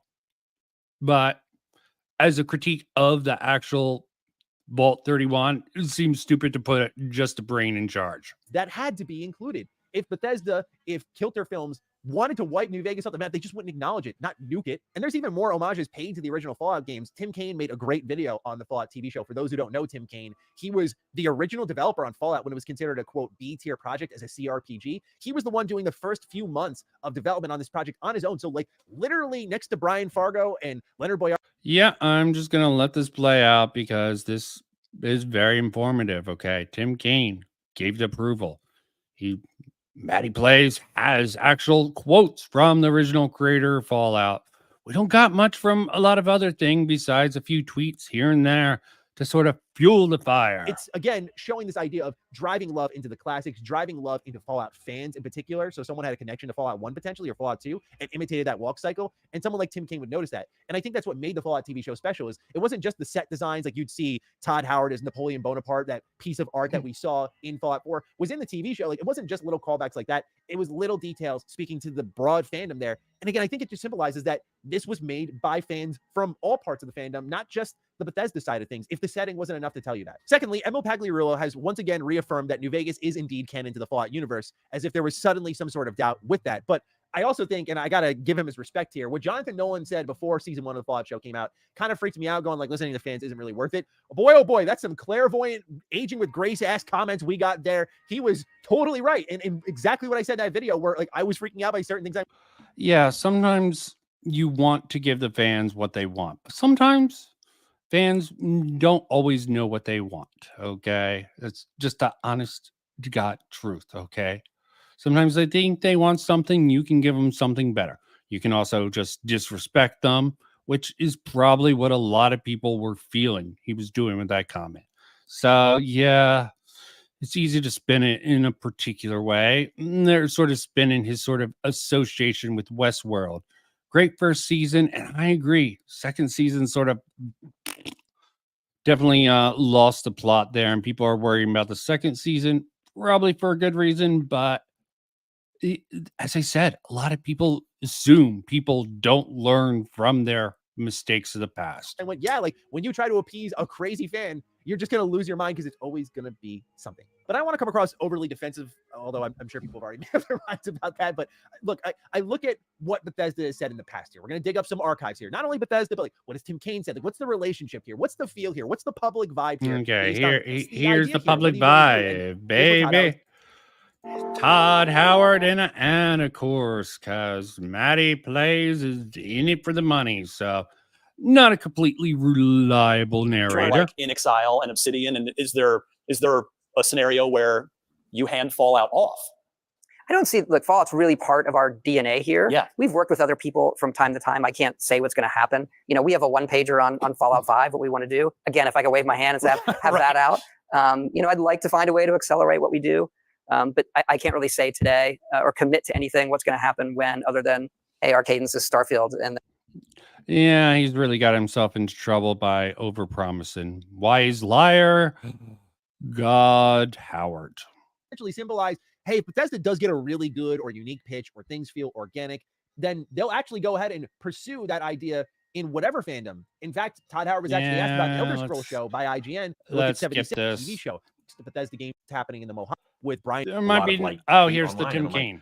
I've told people to stop that things differently. Here's the Tim Kaine stuff. Things said about Todd Howard and Emil. And so actually, listen to what Tim Kaine, founding father, this part might. And they know keeping New Vegas intact sells. Remember when they announced Fallout First, and what did they put in there? The NCR Ranger outfit, because they know people love New Vegas. Fallout First sucks. It's free now, supposedly. Still not fucking getting it. That's just not something that should be approved of in game, in my personal opinion. Fargo, where he remembers certain instances different compared to Brian, as well as things said about Todd Howard and Emil. And so listen to what Tim Kaine, founding father of Fallout, had to say on that. The person sitting next to me, Brian Fargo, he and I talked for the entire time. I mean, I was in there for over an hour before the premiere started. And let me tell you a few things. First of all, he remembers a lot of the things differently of what happened. But he told me that a lot of you are like harassing him, and he gets a lot of like hate online. And I'm like, I've told people to stop that. Cut it out. He's not a villain. I'm not a hero. I'm not a villain either. He's not a villain. People remember things differently. Things happen differently. Things affected people differently. We actually talked about trying to get the financial records from Interplay to figure out what. No. They're just liars, okay? They're dirty, heathen liars who stole Fallout from you, just like the parent company did you guys dirty also. You should be outraged, Tim. Not really. What was going on? Maybe mine got taxed. Maybe someone else lowered it. But I was like, but I remember talking to you. And he's like, I have no memory of talking to you. So anyway, look, if we can get along, you guys can get along. So cut out all the online stuff. You guys can be really destructive, which is odd that you do it to people who are trying to make things. And it's hard enough to make things without people constantly trying to tear down. But it's way easier to tear down than. It's the difference between the creator perspective and the fan perspective. Yes. Give the fans what they want. Ask them, okay? But still, don't artistically go off on them if they have to make certain artistic changes for the sake of the story, okay? Don't see it as don't have such a bad faith reading. Try to have a little bit genuine good faith reading, like the talk of the acting of the Fallout show. I went through it. I noticed, there was a very infinitive buddy of Max in the TV show. And I thought at a particular point, I'm like, this person's a horrible actor. I went back and watched their performance in Act 1 in the first episode, and I'm like, okay, I believe this acting. It's really when they came up in like episode 7 or 8 that I'm like, this is just horrible. Okay, this acting's horrible. But I didn't notice when they appeared in episode 1, probably the credit would go more to the director and maybe the fault later on to the director of that later on. But it's just my thoughts. Subjective acting. I have a little bit of experience with acting, so I have a particular perspective, and I can explain why I think the acting's bad or not, given a particular example. So I think it's actually rather disingenuous when people just out of pocket say bad acting, bad writing, without really explaining in depth and sort of moving the goalposts to a completely different issue of how Bethesda disrespected or got particular things wrong in the show. Because it's like saying the Lord of the Rings trilogy is bad because they didn't do everything 100% correctly. No film adaptation is 100% correct. There are going to be people, like a lot of people hated Watchmen when they changed it from the aliens rating down to changing it to Manhattan, using Manhattan sort of energy power to create the travesty. Personally, narratively, it made a lot more sense focus wise, but I can understand why the fans of the original comic book hated it. Okay, there will be changes. And yeah, let me not say too many good things about Zack Snyder, given sort of his historical record since then, and even there. Saw Todd and Emil. I think we'd gone in and then come right back out, but it took a picture out in front of the theater. It was fun to talk to those guys. They're really nice, and also some of you guys, some of your stuff you say online, it's so off. So I kind of okay. I get he definitely clipped this way too long. You know, he's definitely thinks people are a little bit too rowdy, too uppity with that. Okay, checking something, checking it twice. Nothing important, I believe. Dirty work. I think creatively, also, there's a level of respect in Fallout 4 to New Vegas. Not maybe in execution, but definitely in concept. They looked at what fans loved about New Vegas and tried to build upon that. Fallout 4's finale does consist of 4 factions vying for the future of an area in the Fallout universe. Was it executed well? As I said earlier, no, I personally think that Fallout New Vegas had a little more variety, thus giving me more impact to my decisions and how I saw the outcome play out in the slideshow. Look at the difference between the people talking on the Bethesda side and the people sort of talking against the Bethesda, this new show. They're completely unhinged and don't give any quarter to the new stuff. Why the people who tend to advocate for even the Bethesda stuff tend to be like, yeah, the old stuff was good. We think that they're doing it. It's not perfect, but they're attempting to try to learn from the old school ways and adapt it. The art of adaptation is really tricky overall. But at least, hey, Fallout 4 let me continue my save, and I truly did enjoy the Institute ending a lot. Point being, though, is that's something that as a creative you look at and you go, okay, well, let's try that since people enjoy that, and that works really well for Fallout. So again, I think there's a mutual creative respect there if I were to infer anything from the products I have played. Here's the fun part. What is an actual retcon? Because that's the thing, is right now, what we're looking at are 2 elements of the story that are incomplete, intentionally so. And many people think that those are changes to the... And people would find it to be a flaw, a misdirection. And maybe it is. It's sort of like that one scene. Enclave Emily bring up the waterfall scene. I'm like, what's she talking about in her first video? Horrible. She also had some little nitpick about she's a better editor and they've made editing. I did not understand. I went back. I'm like, I don't understand her criticisms of these. She was very vague and just waved it off like just bad. I don't need to explain it now, but I will in my video. Yeah, not poisoning the well there. Franchise. And it's just got me thinking now, but I don't think people know what a retcon is. So what are retcons in the Fallout TV show? It's things like Vault-Tec being suggested to have kicked off the Great War, even though China apparently took the first shot. Okay, so this is really complex. She does a sales pitch, evil sales pitch, boss lady style. Does it mean that Vault Tech literally dropped the bomb? People are taking it that autistically.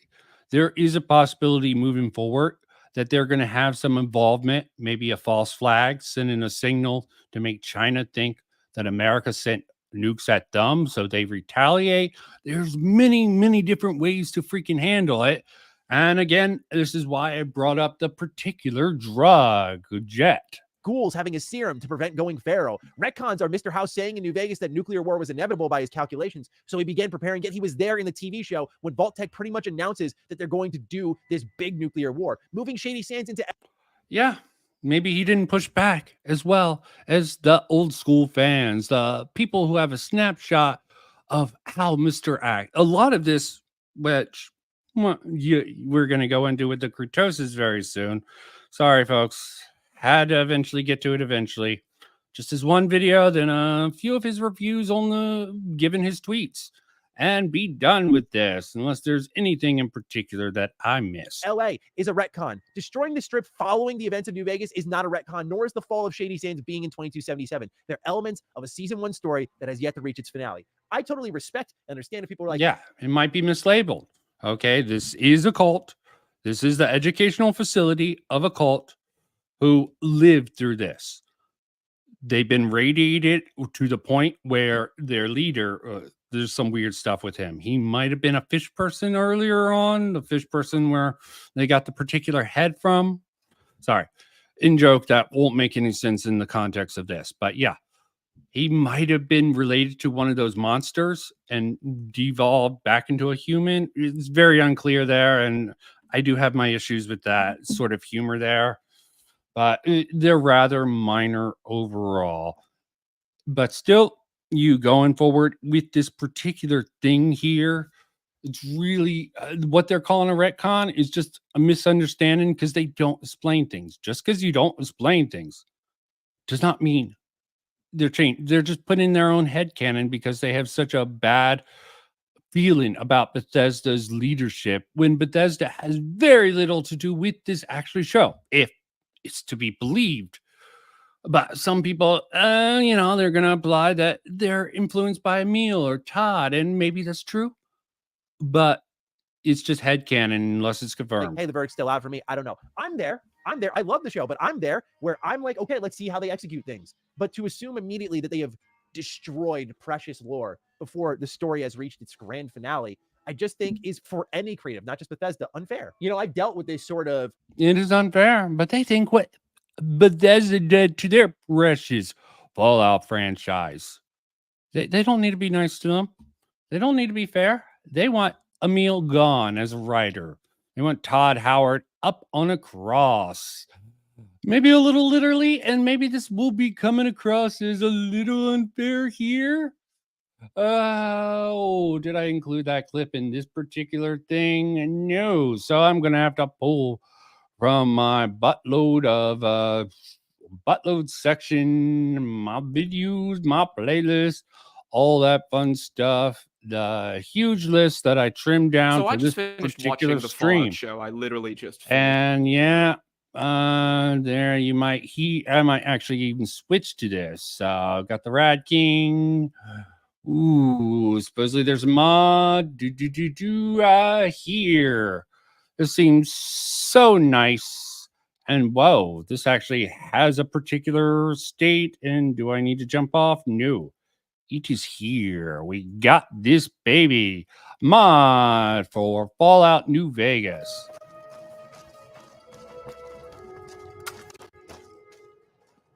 Todd Howard up on a cross. Okay. He's just gonna give him a pat on. No, don't kill him. Created a mod of him. Okay. Not all probably Fallout fans feel this way. Okay. Sorry, I'm poisoning the well by showing that particular mod, which has been taken down by Nexus, but of course it has been. For Kaiser. Or Kaiser.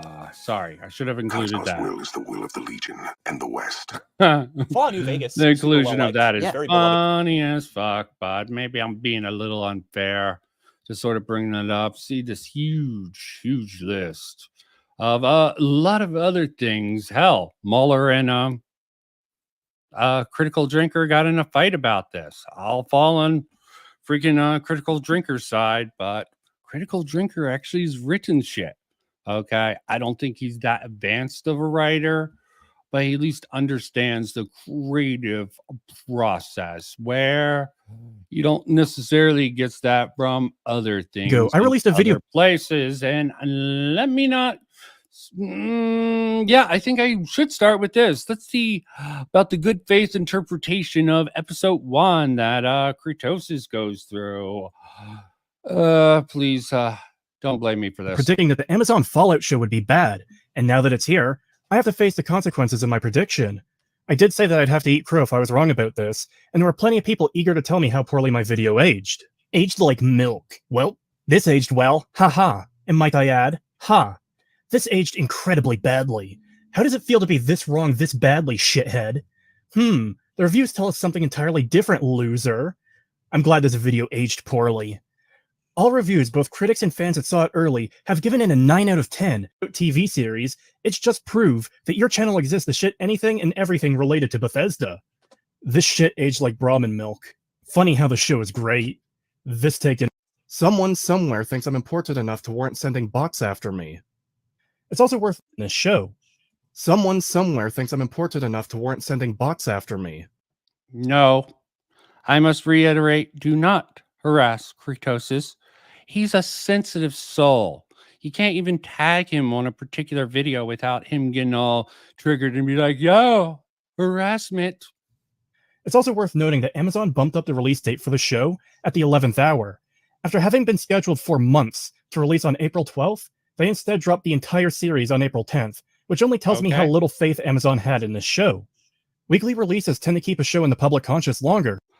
And how well should we trust the judgment of Amazon, who brought us such things as the Ring of Power, the Wheel of Time, freaking something only I tried to watch, which was a good idea, Upload.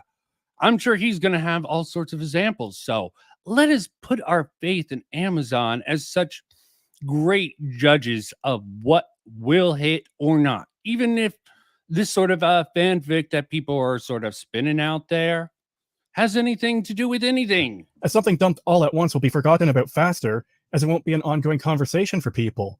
Weekly releases are a very good thing for shows. Yeah, Kritosis knows so much about ongoing conversations. That's a joke, by the way. The sarcasm did not sort of show through. Because it allows word of mouth to spread for longer, and many YouTubers interested in your show, for better or worse, will be talking about it for weeks on end and drawing more eyes to it. Yeah. Ugh. Who cares about fucking YouTubers? Normies don't. Maybe some people do.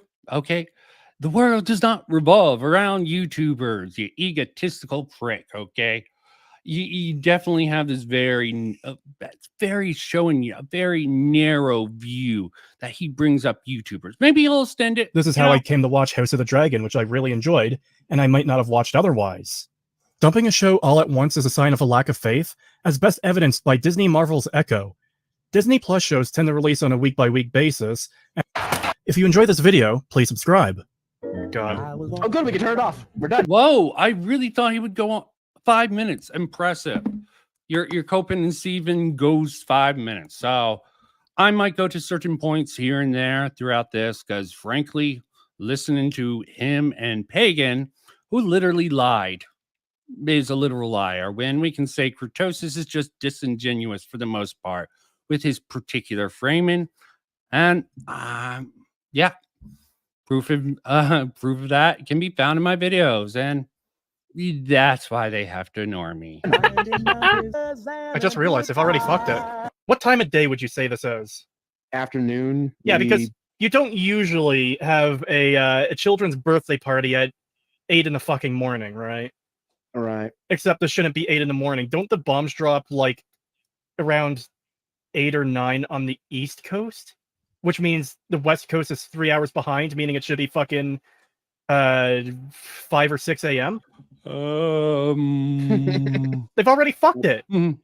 We're too. Oh, they already fucked it just by taking a creative choice for this particular scene. Completely ruined. Okay. Why are we even watching this video? Why do you even continue? They fucked it into video, okay? Dude, why do you, what more do you have to prove? Yeah, this is what they're gonna do. They're gonna say that this guy is the fucking inspiration for Vault Boy because he did a thumbs up.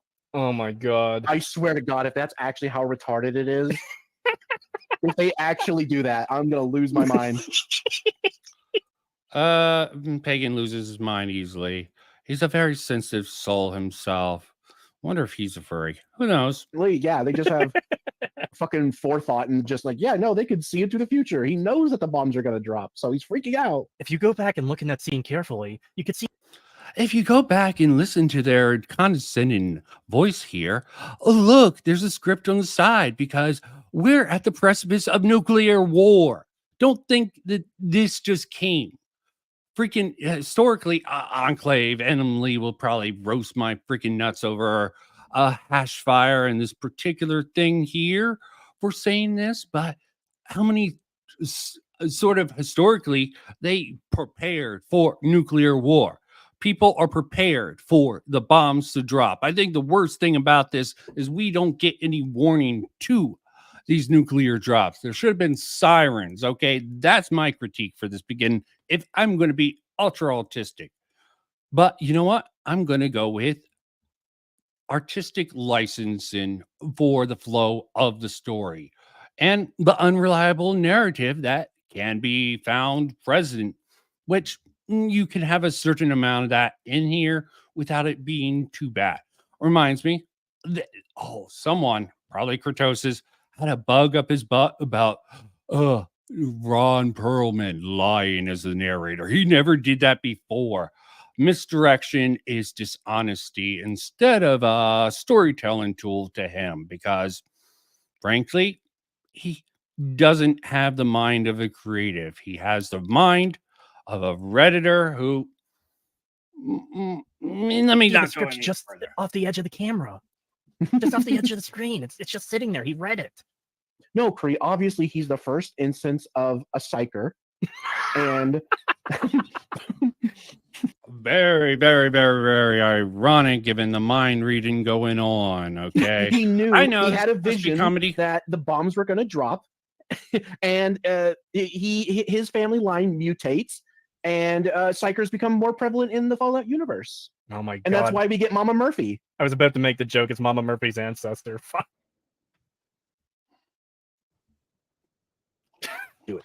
The Kree logo. Awful or anything like engulfing. He's a VTuber now, if you don't know the meaning of that. The fire. Buildings actively. Yeah. It's just a fire. That's quickly coming towards us. Yeah. We'll be fine. Dude, I can't even make a joke about this because the hyperbolic exaggeration joke to an explosion would be, a nuke going off. Oh yeah, it's just a small fire. It's like, no, it's literally what's happening on screen. Yeah. Yeah, she's also insanely irradiated right now. Mm-hmm. Well, the blast wave should have ripped them to pieces. Yeah. I love how none of them notices. Like, what the fuck? Because there's a big flash of light. He should have fucking seen it. He should have. The flash of light should have blinded her. She should have been on the ground screaming with like her eyeballs melting out of her head. Yes, that too. And then everyone in that room should be like partially blind, even from looking away from it. Their eyes were open. Yeah, it still would have blinded them. Checkmate. No artistic freedom allowed. Realism has to be adhered to, and not artistic licensing. That with their arms shielding their face, they could see through their arms. Yep. That's how fucking bright a nuke is going off. Closing your eyes does nothing, because that little thin flap of skin that is your eyelid is not going to be enough to block out that light. Mm-hmm. Oh, I'm saying if they were looking away and had their eyes closed, it still wouldn't matter. They would still see it. Yeah. But like, so this is already, it's so fucked on every level. Like, they couldn't even get nukes right. Like, how do you fuck this up? It's just shocking to me that even Fallout 4 treated the opening scene with the nukes going off like more seriously than this is. Mm-hmm. And I don't consider that to be a good opening. No, they fucked up the nuclear explosion there too. It's just, at least it wasn't this bad. Yeah, there's no reason anyone in that room should be going on business as usual with the flash we just saw. They should have all noticed it if they weren't blinded and be like, wait, what?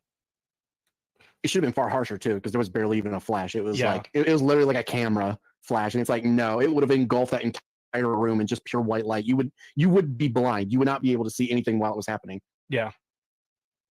Oh my god, are they literally gonna do like they jumped in the pool and that somehow like saved them or some shit? I'm gonna run away from the nuclear explosion on my horse. Yeah, what the fuck? Yeah, what the fuck? They should just stayed and be fried, okay? You know, don't even run. There's just so much there. So many assumptions being made, even taking out the sort of artistic freedom. Yeah, they're comparing the atomic bombs in the Fallout universe to atomic bombs in real life when we don't know what sort of nuclear bombs they are. They're just making so many assumptions and then just taking away all the artistic freedom, okay?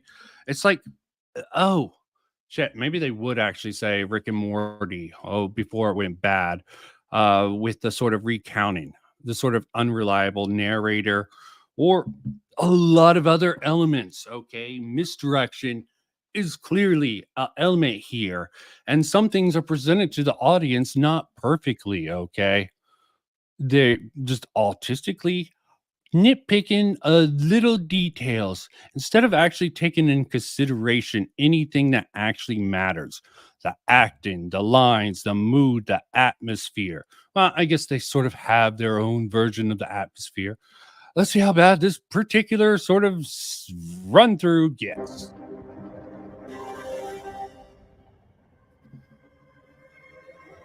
They're running towards it. I know it's a winding road that they have to go that way to go back down, but like, I'm sorry, no. There's a nuclear explosion. You would genuinely be better off abandoning the horse and going down the side of the hill opposite of the city. Yeah. Yeah, like Krutosis. So well, so fair. Such a good faith reading about a creative event. Okay, nitpick. Yeah, pretty well. It's just bugging me. They got on the horse and ran towards the explosion. When Yeah, the I hill, don't get that. The hill would have at least Yeah. shielded you from the initial blast of each of the bombs going off. Wouldn't necessarily have protected you from the dust, which is also going to be irradiated. That is a big factor. But those initial flashes. Okay, oh god. I don't want to say that just yet, but it's definitely looking like it. It's looking a lot like it's going to be a Mary Sue character who can do literally anything. Oh yeah, just assume the Mary Sue-ness right from the start. You going in with a bad state of mind. This is very clear. They're going into this with a horrible sort of reading from the start because of their autistic nitpicking of it. Yep. Okay. Because with the fact that we know she's going to be leaving the vault, it comes across as, you know, Fallout 3, I'm searching for my dad. Fallout 4, I'm searching for my child. Fallout TV show, I'm searching for some dick. I want to get fucked. That's actually a good joke, but fuck off, Cree. Okay. You made a good joke, but how is this not? You made a good joke. So you have to. I guess just a note for when I edit this, and for everyone watching the edited radiation. Why didn't they pick it up from that? That's it, all the fun gamer words. The recording stopped randomly, so we missed a bit. Good. Not a whole lot to really say. What? I guess. They really just jumped that far? Okay. Oh, fuck. Let's see what he has to say about this crap. I'm sorry, what? What? Yes, what? Explain. Everyone is wearing a Pip-Boy. Shouldn't all their Geiger counters have... But if he's that irradiated that he could pick it up from that distance, and did you see the level it went up, how high it went? Yeah. His skin should be falling off. Yeah, he should be like, melting. I could understand if maybe he like picked it up or walked right by it and it started making a clicking noise, and then she was like, wait a minute. You know, then I could understand her grabbing it and just pointing it in his general direction from that far. No, fuck off. There's no way it should be able to detect that. Hey, Pagan. Reproductive organs destroyed. Yeah, literally. Oh god, this is just gonna be massive nitpicks. Okay, at least it's not what I was gonna say. There's definitely Okay, definitely a weird sort of error there. Okay. That he would be that irradiated again. And there is a certain amount of I can give him a slight point. There is rationales for that particular issue there. Okay, that maybe when he was clothed, yep, they have clothing in that particular thing. Okay, they did it to highlight a particular thing that was already foreshadowed earlier on. It that far away like it is here with her, then all of their Pip-Boy should have been fucking going off immediately when the door opened. Yeah. It should have just Not been like the entire room necessarily. is ticking like a fucking bomb. You're making an assumption about the suits. You're assuming the suits or all of them are irradiated. Yeah, I agree. It's probably artistic choice to sort of peg him as a sort of outsider, to sort of mark him as that. And you could see it as a technical error. But it's a good way to indicate to the audience even further than they have. Watching this on my first viewing, I already had suspicions about these people with their tattoos and a lot their manners, that they came from a particular vault. Writers. But they cut out that whole bit there, and why should anyone care about the autistic going on? So what are we gonna get? Yeah, what? How would you know that he's a raider? What? You better explain that. No. Yeah, because they literally just got done talking. Oh yeah, the surface isn't safe. We don't know what's up there. Yeah, they just got done talking about how they haven't been to the surface and they don't know what it's like yet. But she knows that raiders are a thing that exists, and that's something we should be worried about. Actually got a point there. I don't know how relevant it is to the actual story. Don't remove that unless you have something to plug it with, you fucking idiot. That is also assuming that they have no contact with the outside world at all, which is an assumption you really can't make. Okay. Yeah. And that particular person could be actually particularly have a certain wound that would irradiate. Okay. I agree with their general sentiment, but damn, man, what they're focusing on is not something most people would focus on. Okay.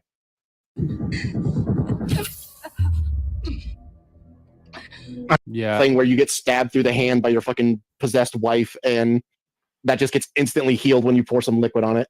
That's some of the most annoying shit ever. Yeah, it's fucking stupid. Oh, but it's different for Ethan. Remember, he's literally a mold monster. So it makes sense that he can regrow his arm. God, that was the dumbest twist ever. So fucking stupid. Yeah, didn't they retcon that in like Village to explain? Oh, Jesus Christ. I am getting strong Cowboy Bebop live action vibes from this as well. It's like everything bad. feels Vegas to fucking use. Fucking use them. Don't just supplant literally your stuff from the East Coast onto the West Coast. They're still talking about their sort of cope, about their problems with Bethesda in this particular thing. This has nothing to do with the East Coast. Okay, stop bringing your baggage into this. What about the acting, the set design? You're focusing on what you perceive as flaws. Oh boy, can you guess what the rest of the show is probably going to be? I know. Oh, I can't wait to see how they fucking ruin the NCR and just like erase them, basically. Yep. Obviously, the rumors are out there. They're going in with the mindset. They're going in with a bad fucking mindset based off of fucking rumors and speculation. Okay. But you know what? Should I expect anything different from these guys here? And I'm not. I'm sorry. What? I fucked up there. Why did he run all the way from over there just to fall? He probably thought he was grabbing for her. Maybe. I don't know. That just felt weird. And again, the fucking music. Yeah, I was going to say, oh, we went a few minutes without music. We have to fix that. We have to put the music back on. God, why does it have to be so fucking loud? I wonder if they're doing that hell? to try and like fucking stop the kind of thing we're doing. Because, you know, other YouTubers like Disparu and Ads, they'll watch terrible shows like Batwoman or Robin Hood. And, you know, they'll riff on it the entire time, make fun of it, make jokes about it, talk about how awful it is, how dumb the characters are. Editing something like this down to something like that is going to be more difficult with the music, because music you could get hit for like just a few seconds of it playing. Yeah, and this is clearly copyrighted music. Jesus. Yeah. So they literally just hid their radar armor under the vault suits somehow. Fucking hell. The greed of the man. I swear. This is just completely and utterly as in freaking their heroes, okay? You just making fun of them, ripping on them. Yeah, have fun with that. We better get Shit. an explanation of why they're here. Yeah. Why? Because Okay, what the you fuck? How demanding is this even question. possible that they're here? The door shouldn't have even been opened to let them in. Yeah. In fact, Okay. Fallout, there should be the question of, oh, well, that was their door. Where's our door? To because we genuinely didn't see that transition out of this vault into the other one. What? Oh, keep in mind, there's another vault. Yeah, there's two vaults, and it's super unclear because they haven't been fucking. It's the Triforce of power, man. Shit. Aren't you gamers? Just nitpick it into obliteration, boys. Sure, you're gonna have plenty of fun with that. Like the entrance door to one of the vaults is within another vault, because we literally haven't seen like the let's see main if we entrance get for one of the anything two out of vaults this. so far. We've only They're just reducing it to something that is not a problem here, okay? When you nitpick every little thing, sometimes you're going to get some things wrong. You're going to reduce it into something it's not. Okay, they're trying to find the entertainment. They are going into this. It's very clear. Both these boys here are going into this with the intent that it's bad. They have the perception of that from the very start. And they're just going to find all the particular wrong things with it. Not going to actually engage with any of the sort of good quality, even the music. They're like, they're going to use the music. Confusing music is really taking impact. Takes all the impact of the scene away. Like, yeah, everything feels so floaty already. Then you put this music over, and it's just like, God, I can't get invested. Yeah, because you're person. You can't get invested from the start. Okay, don't pretend like you can. Okay, you're not just giving it a introduced shot them. from the They're start. happy-go-lucky. Everything's fine. They're surviving. I swear. Okay, let me start using this as a sort of a context here. Okay, the cowboy song, the music, I think was really well integrated. There is a couple of, as they pointed out, there's a couple little artistic choices that technically doesn't make sense, but I'm not a Redditor. You sometimes have to give something some particular credence to let it sort of flow out there. But you know, I believe in good faith, a good faith reading. You can acknowledge where it does wrong, and even they got a few points. What's it? How long are they going on about this floaty shit? I don't even know.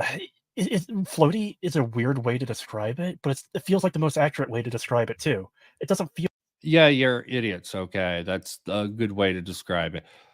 Actually, okay, Game of Watched Thrones. Game of Thrones the other day, crap. and I mean, I could reference the one really good episode, but also just the fight between. Can you even explain why episode's good or bad? Okay, I could probably nitpick almost anything he likes down to absurdity. I don't. You have to give a good. Being a critic is more than just trying to take the piss out of something you don't. Building a sort of audience for yourself, okay, which is fine, but don't think you're serious critics. That's what I'm saying. At least it felt like there was some grittiness to it. Yeah. Like when she slits his throat with the fucking glass, it actually felt like he had his throat slit. And it's like, oh, that's actually pretty good. Then we get here and it's like, it's literally like really floaty. It's almost like a video game in that sort of sense where it. What's it, the floaty? Oh, are they talking about the sort of bats implement that they sort of went with it? Oh, floaty reminds me of Starfield, blah, blah, blah. Going with barbarian crap like that. I mean, this really felt really well constructed here. Okay, it wasn't perfect. It definitely took some serious artistic liberties working in the game mechanics, the VAT system, it's going to be a hit or miss for particular people. Even for people, I saw a whole panel of group go over this particular thing. Like, why is it going to slow motion? And it works even without it. You might question it, but if you're within the game, it's the VAT system. Pure and simple there. To save the jelly mold than it is to they fucking nailed it, man. It's so good. It's so fucking idiots, dude. Just absolute fucking idiots. They actually fell for the fucking like corporate, the fucking initial like corporate bullshit, high scores that they give all these shows and games, where they always, every time they come out, they have like all these really positive reviews from God knows who the moment the game or show comes out. And then the moment it's able to sit a little bit with. Okay, Copen here. They're getting mad that no one's seen the television show as autistically dumb down as they do. They're not the show's finding actually problems good. now. Did you see the reviews? Yeah, sorry, that's a fucking cope. This show so far is dog shit. I'm still getting comments from people, by the way. I'm gonna put a section at the start of the video. Your commentary's dog shit. You might get a few points here and there, right? You wouldn't acknowledge that in other people's cases. They're just stupid, okay? Anything good is accidental. Who've watched this so far and are saying like, oh yeah, they nailed it. It's so good. This is definitely Fallout. Like, oh my god. I want get that cake mold out of here to be a meme. Group of enemies, I'm just gonna be like, get that cake mold out of here. Get that jelly happens. I'm just gonna be like, get that jelly mold out of here. The feeling of fucking vindication, man.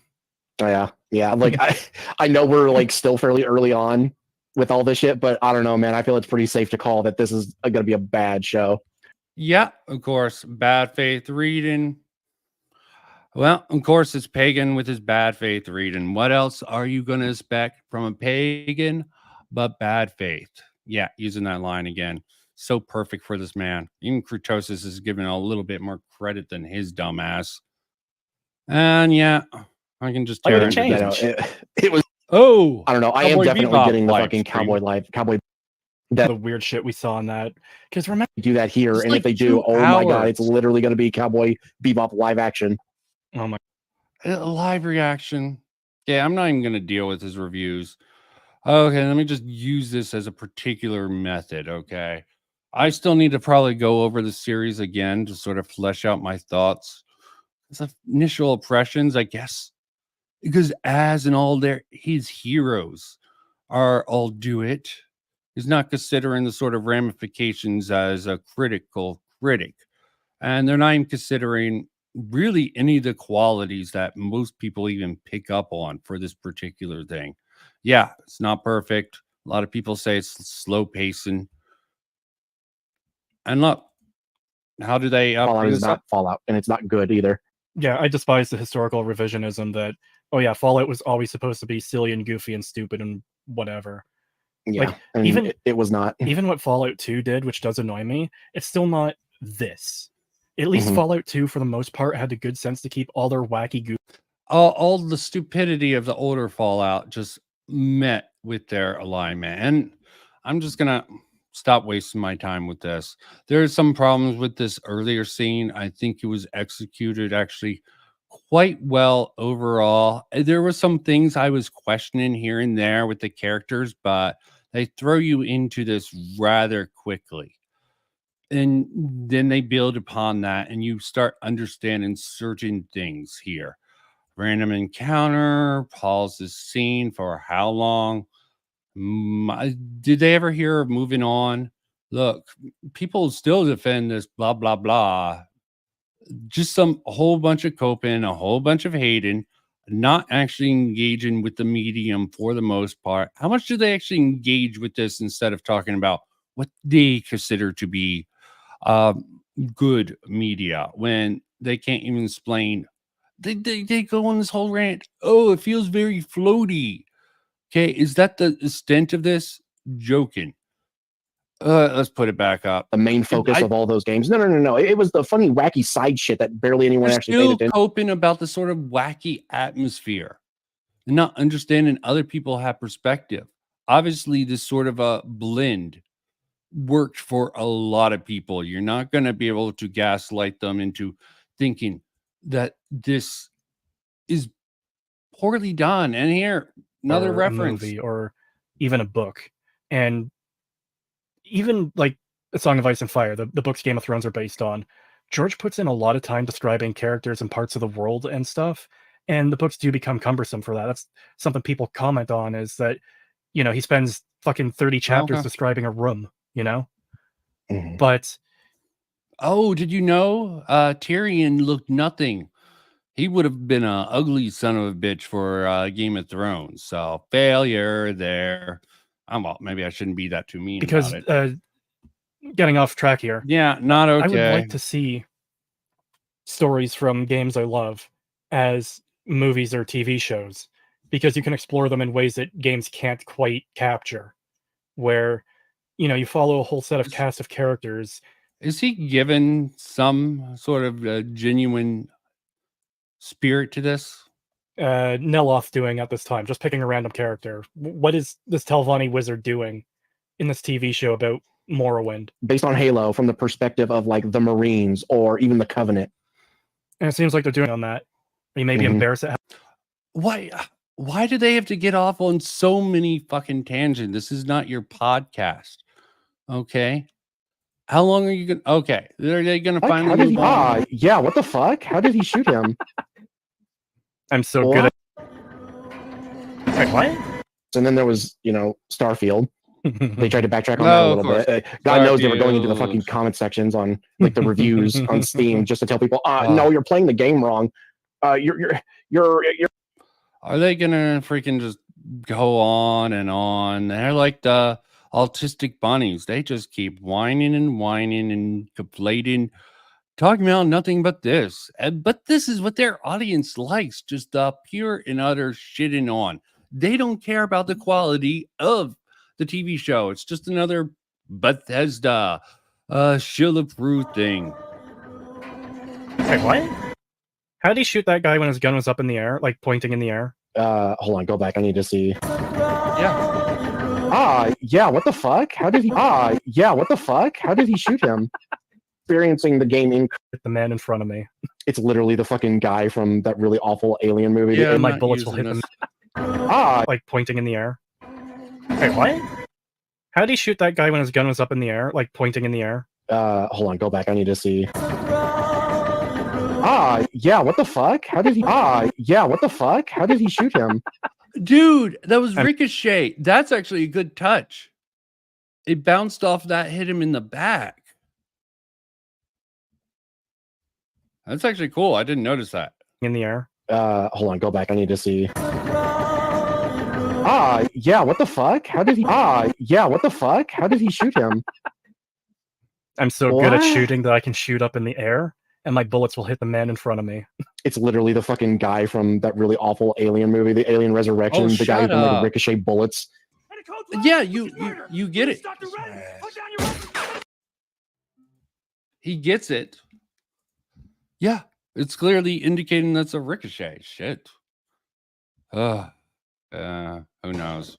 Like all over the fucking room and hit his target perfectly where he wants. It's literally that. He's just ricocheting. It's an accidental shot. Okay. Sheesh. You acknowledge that it's ricochet and you make light of it. They actually indicate it quite well. God, it's just like the nuclear explosions. It's so thematic. I can't get invested in it at all because it's literally just this like fucking silent thing happening in the background. It feels like, because the music is just over fucking powering everything. So sounds like a skill issue, Pagan. Okay. I don't really care about how you particularly feel about this artistically. What do you say about this? It's all about me. I should have actually, copyright. It's all about how they feel about it. And you already are feeling pretty fucked about anything connected to Bethesda. So any sort of reading you have is going to be way off base overall. And then you have like all the goofy stuff where it just kind of comes off as like a cartoon.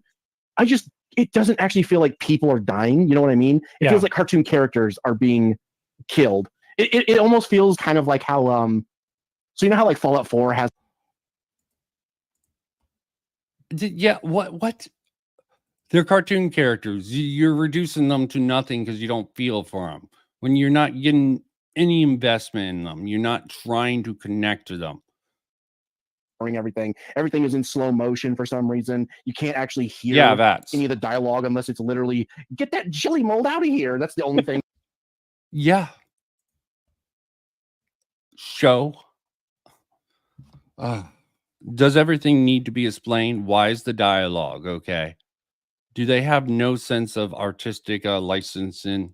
I think that's their problem. They have no sense of mood, feel, considering at anything. 28 minutes and 21 seconds, and this is an hour and 15 minutes. Oh my god. Long video, even when I cut shit down. By the way, I hate to be the bearer of bad news. We're not even halfway through this. Good for you. I'm sorry, what? I thought we were close to the end of the episode. We are at 28 minutes and 21 seconds, and this is an hour and 15 minutes. Yeah, you're distorting. Your sense of time is distorted because you are coping so much, laughing at what you're perceiving and going on. How can people think this is good? Because they actually are trying to see if it's good, if they feel it's good. And I know they're going to have shit for this. Why did the Raider have an inhaler? Because Jet. Yeah, thank you. Oh, it is Jet, isn't it? Oh, that's dumb. Oh, yeah, let me just shoot up real quick so I can slow down time to melee attack you. Why is it But he dumb? also fucked up so bad that he immediately got killed by a door. Yeah, funny. like what the fuck? It's for someone who is like, if I were completely new to this, to Fallout, and this was my first experience with it, I would be heavily questioning why the Raider had asthma. Yeah. Yeah, because part of the point of doing adaptations like these are to potentially bring new people in who never. What? Why is he assuming this is bad? Okay, you're not new to this. Okay, they are going to question why is he doing this, and there's other personal sections in this where that happens a lot. They're going to start learning. People aren't going to question things immediately after it happened. They might question it and be like, why is he doing that? You know, taking a hit. Hell, maybe they will think it's asthma and think it's funny later when you see other people doing the same sort of inhaler crap. Okay? But don't assume you know why something's going to go. He had asthma, and it was like a joke. You know, it felt like a joke. Like, oh, he has asthma. Haha, the big barbarian guy who... Yeah, if you misunderstand it, it feels like a joke. Oh, God. Okay. I think it really works for any player, and a lot of people will question it outside of it. They're not going to assume it's asthma. They'll be like, why is he doing that? Okay. Experience with it, assume it was another joke. There is a sort of comical style to this whole thing that's sort of undercut by that there. And you know, I survived that. Then what reason would he have to not get up after that? Yeah, why would you just lay there and be like, yeah, I'll just accept this? He wasn't happy with the strip of bacon on his face. Not a good joke. Please stand by thing come up from a fucking projection screen. Mm-hmm. That's been burned. There's literally no film left. There's literally no way possible that could even pop up if the fucking stuff was burnt like it was shown earlier. It's built in. They wouldn't need a projection if it was like an actual television screen or a bunch of television screens, because they would just play it on the television screen. So so that has to be the projector, but we saw that the projector was burned, like the film was burned. But that looks artificial. Okay, you can, if it's a whole bunch of television screens, it doesn't look real. If that's how they constructed it, the projector can get a wide shot, make it feel more realistic. It's just a place where it's just stupidity. Looking for her dad. This is a part that I'm like, I don't understand. Okay, any criticism they have of this, why the father put her in. I know they're going to probably harp on the fact that Malveva gave him a chance to run, but she let's see if they do it. Let's see if they do it, because I did have that question, and that question gets answered later on. Like, okay, she's not evil. Yeah, she's willing to do bad things to get her goal, and she has a point in kidnapping the dad. You just don't know it in the beginning. Where are you taking him? To the real world. You should see it sometime. Yeah. Of course it's dumb. Come on, Oh my Harp. God, it literally is fucking main character finds your fucking father story. Yeah. I don't even know what the fuck. But with a twist, okay? When you have a bad faith interpretation of things from the start, go with it, okay? Maybe they'll do something different with it. They dramatically do something different with it, okay? But you know what? You just let you're sort of biased against all previous Bethesda games, not the Obsidian games. They can do no wrong. Can say, man. There's so many criticisms I've made about Bethesda Fallout in my time. How the fuck do I even respond to this? We're doing another fucking lost family member story. Fallout 3, you have to find your dad. Point Lookout, you have to find some person's kid. Fallout 4, you have to find your son. Far Hard. Blah, blah, blah. Okay. I don't care. Even joke about the creativity. Yeah. They have no creativity whatsoever. They just literally redo the exact same story every fucking time. It's literally just the same shit. Basically. Yeah, same shit from you. You go all harp on the same exact points. Okay. I actually watched the scene. I think the very effeminate, I probably said this earlier. I saw they're assuming it's a bad trope. Yeah. But with a twist this time, if you're willing to engage with it, just go along with it. How well is it executed? They're complaining about just it simply being there. And what the hell is this? Butcher Pete while shooting a super mutant and making his head explode. It's just like the games. I fucking hate it, dude. I fucking hate this shit. I hate that this is what Fallout has devolved into. Just wacky, gonzo, crazy shit and 50s. What the hell? Okay. How old are you guys? It's been this way your whole fucking lifetime, I think. If I know this according to them. Okay. You hate what it happened. People told you the old game, so you went back and automatically had a knips. Why do you hate it? Just don't deal with it, you spazzes, okay? Leave it the fuck alone to people. It's a different style. It doesn't suit your particular interest.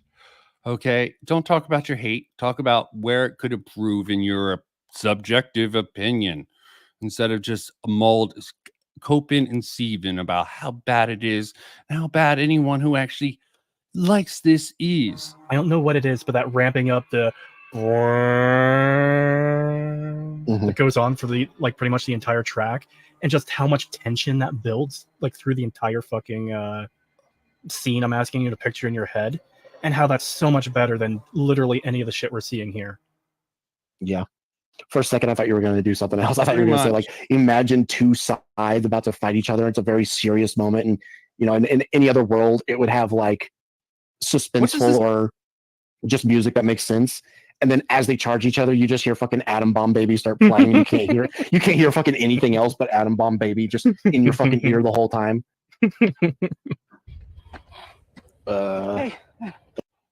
So far, they've just been sort of mocking the sort of technical problems they're finding. Give them some credit here and there.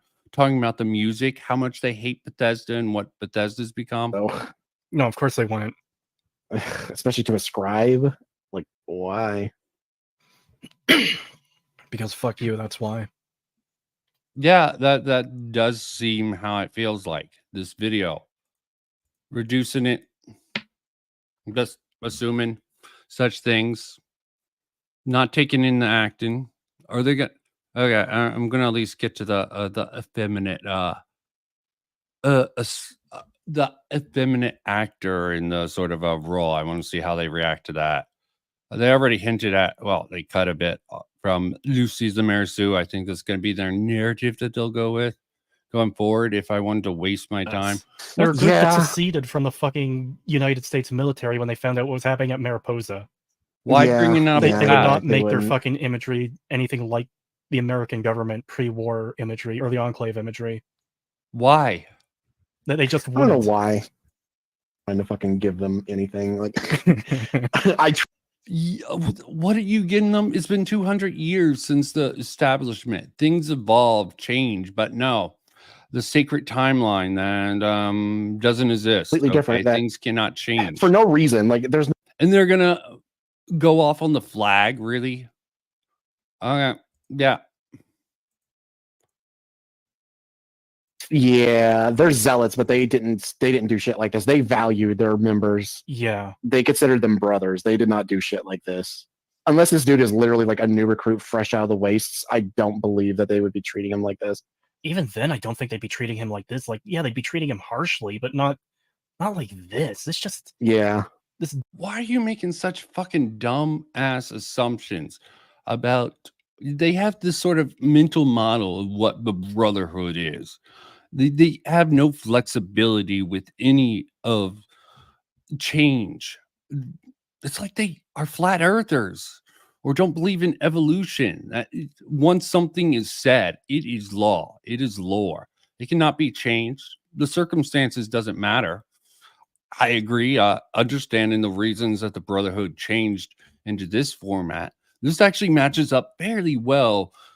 I can imagine this lining up fairly well with the sort of structure Maxim would try to put into place after he sort of united East Coast and West Coast. But Fallout 4 was a crappy game, so going off of a crappy game, okay, maybe I'm being unfair there.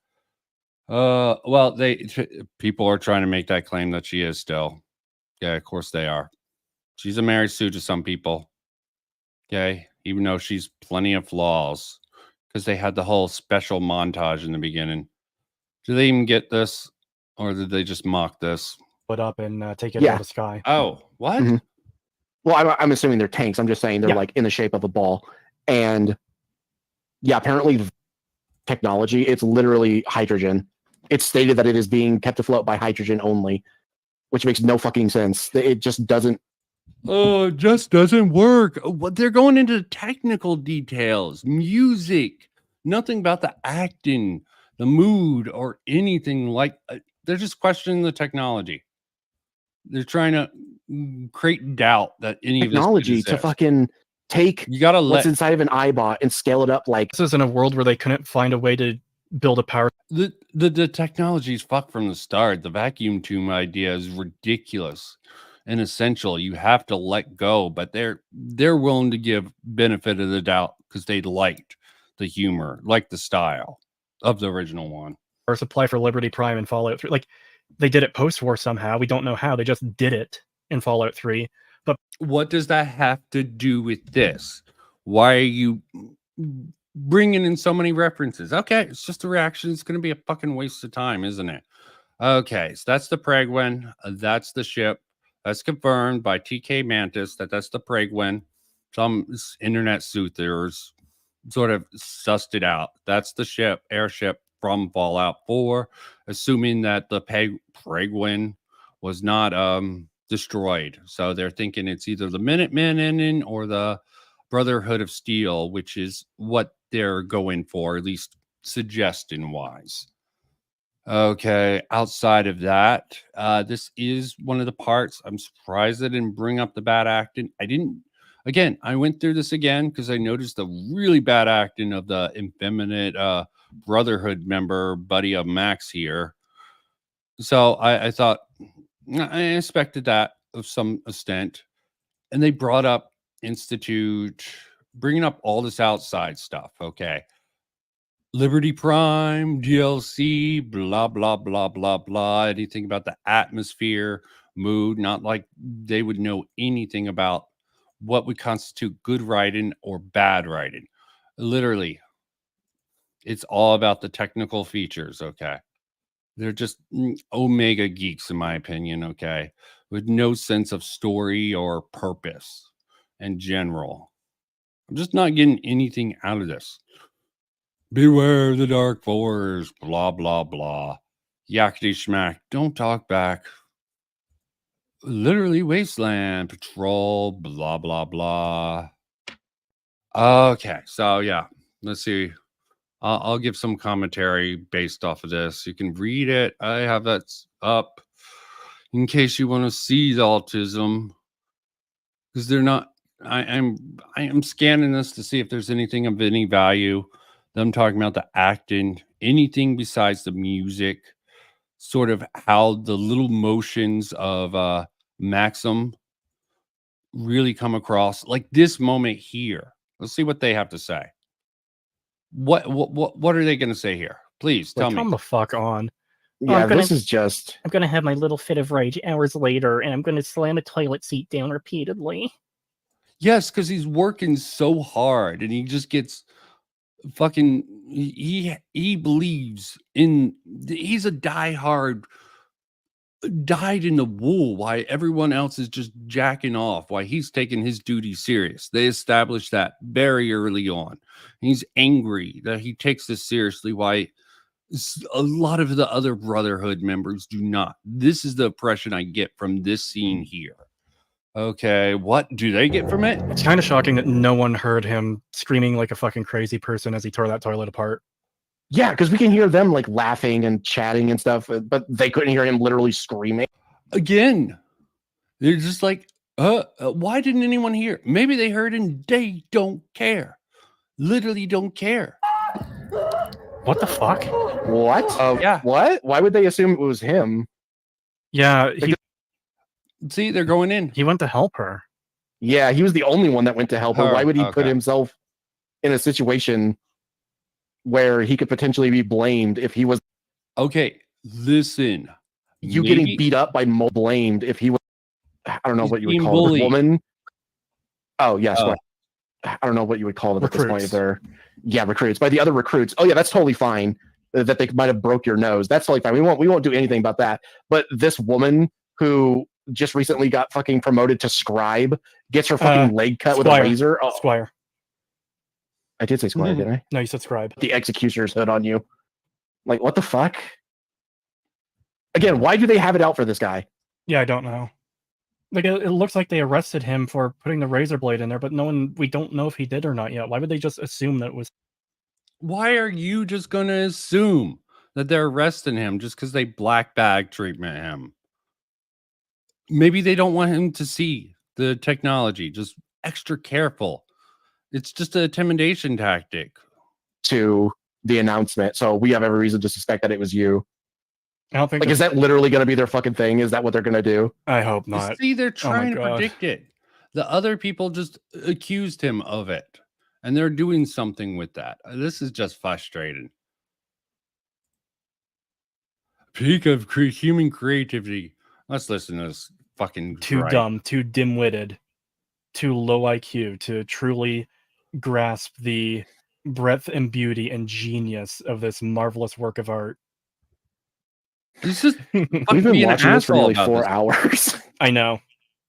Trust me, I know. I didn't think it would take this long to get through this. It's so you're bad. coping and fucking seething. You know what? Yeah. What's really funny? Why I was thinking to myself earlier, oh, I'll just wait for the episode to end, and then I'll go get something to eat, and we can start the next one. Fuck no. Yeah, have fun with that. Okay, anything here? I thought this was well executed. Okay, it really did feel it. This guy has the big cousin who's in love has a hesitant here. Like a weapon for her to use throughout the series. I think a stim gun is pretty iconic. No. I don't even know why I'm putting myself through this.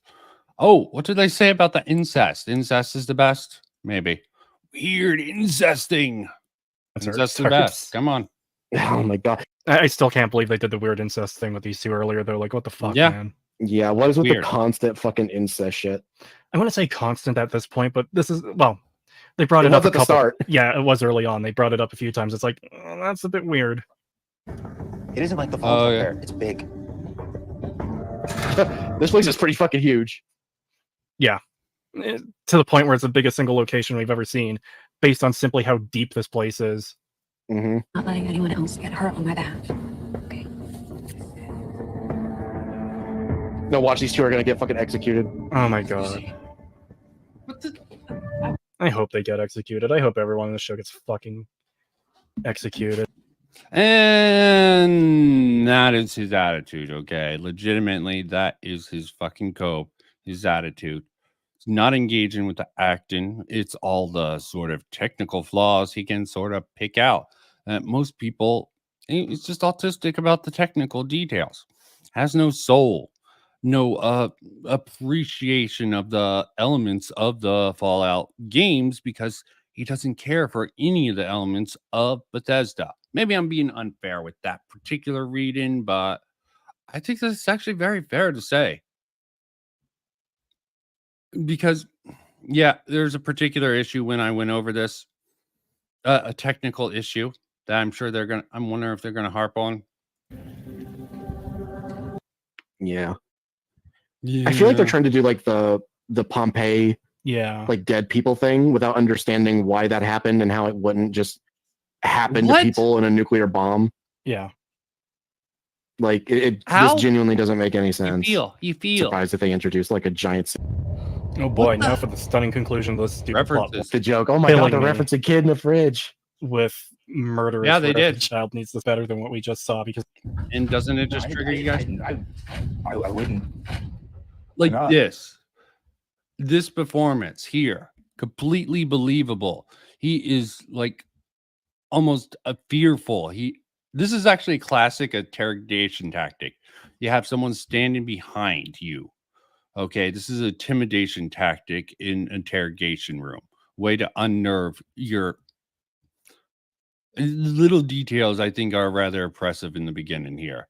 The facial act in here. Let's see what their crap is. Yeah, what the fuck? Surely everybody wants to become a knight. Why are they singling this guy out? Well, maybe I still don't. They didn't say. Okay, are you gonna get it when they say it? Okay, they didn't say that. Okay, you don't get it. Fine. Maybe you should listen. Try to engage with the media instead of just shit on it. This is sort of shitting on process because you go in with the assumption it's going to be bad. So it's going to be bad. You're going to make it bad. You're going to find the flaws with it. Low-hanging fruit. Especially the only person that tried to help. Especially when you think you have fucking any sort of expertise on a subject matter. It's like pure and utter Dunning-Kruger. When, hell, their expertise is just insults. Trying to come up with the logical fallacies. Why I made fun of their fucking use of logical fallacies. Something even Enclave Emily. Disingenuous, poison the well. Fuck off, okay? Good faith interpretations, okay? You can say this particular line is misleading and I don't understand it. You know, like drive-by shootings and stuff. They obviously had no part in.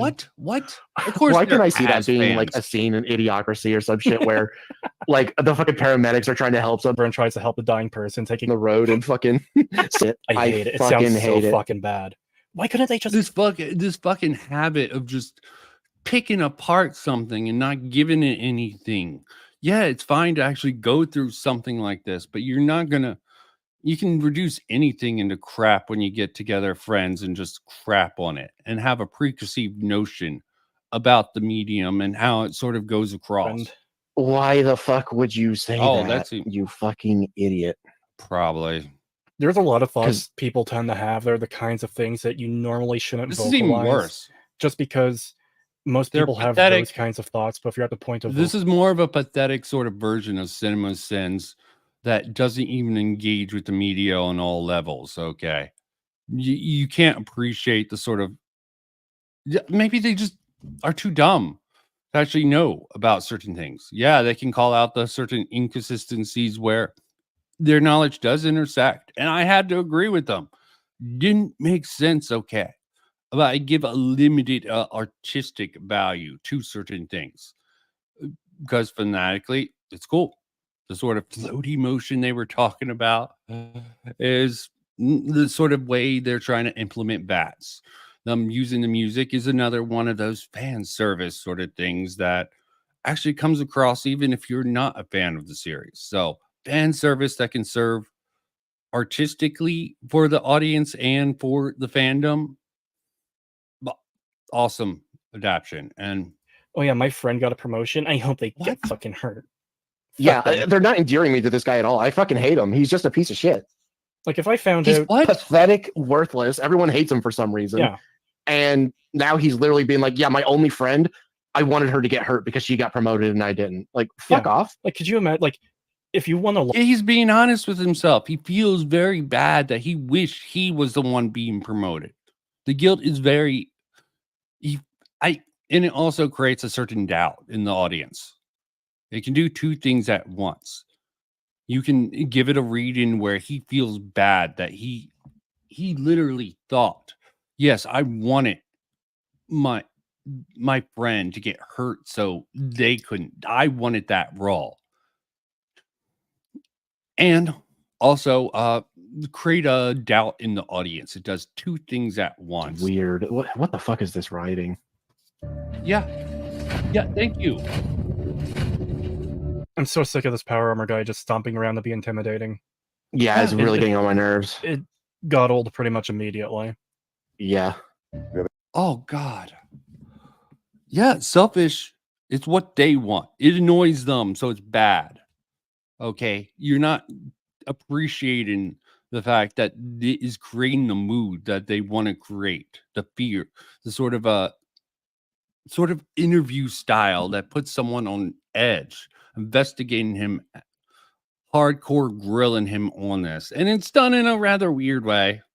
Okay, but I think it's rather executed well in this particular section. Anything else to say in your defense? You didn't give a shit when they beat the fuck out of me. God. Like, seriously, what is this? Like, what is this fucking logic of violence against a brother shows weakness and it will be punished severely? It's like, oh, but so when they all ganged up on me and beat the ever-loving fuck out of me and broke my nose, that was fine. But my friend getting her leg cut with a razor is where the line is. Okay, brain dead logic here. Twisted his head off his shoulders, and we didn't have to deal with this stupid storyline anymore. I'm already. I was really hoping the fucking power armor guy was gonna punch his head off. Look at the level of anger they have, and I don't think they're acting. Okay, some people put on a character, but I really think they legitimately have a sort of anger about this, so they miss anything. They have no knowledge about anything artistic wise. Okay, they're fucking ultra redditor level nerd logic. Will be Knight Titus, new squire. So he got a promotion out of that. Yeah, what the fuck? I thought they were. He literally just gave them a motive, and then he did not present a convincing case at all that he didn't do it. Yeah, and then they promoted him for it. Yeah, he passed the test. Okay. This might not actually be a promotion. Look at who they stick him with. Okay, this could be a punishment. Titus is an asshole. You don't think the leader knows this? And then they're probably, well, I'm just going to get into the fucking Twitter review. It's a little bit better than this garbage here. I mean, I shouldn't be too hard on it. Just, it highlights the thought level that these two knuckleheads have. Why the fuck would they pick this guy when he didn't even know what a circuit board looks like? Yeah, what the fuck? There's like nothing here to indicate that he should be promoted in any way. Remember how Lucy... Again, they're assuming this is a motivate. This is a promotion, and it's not a test to test his merits. Is he in the clear? Who the fuck knows? It could be an extension of the investigation. It could be a punishment of some level. Don't assume that being a scribe. I'm sorry. Scribe? Oh, what the ever fuck? A scryer is necessarily the good life. Okay, they have certain assumptions. Let's see if this is a good joke here. Running into a character, it's like, yes, this is a Brotherhood priest. This is a Brotherhood pope.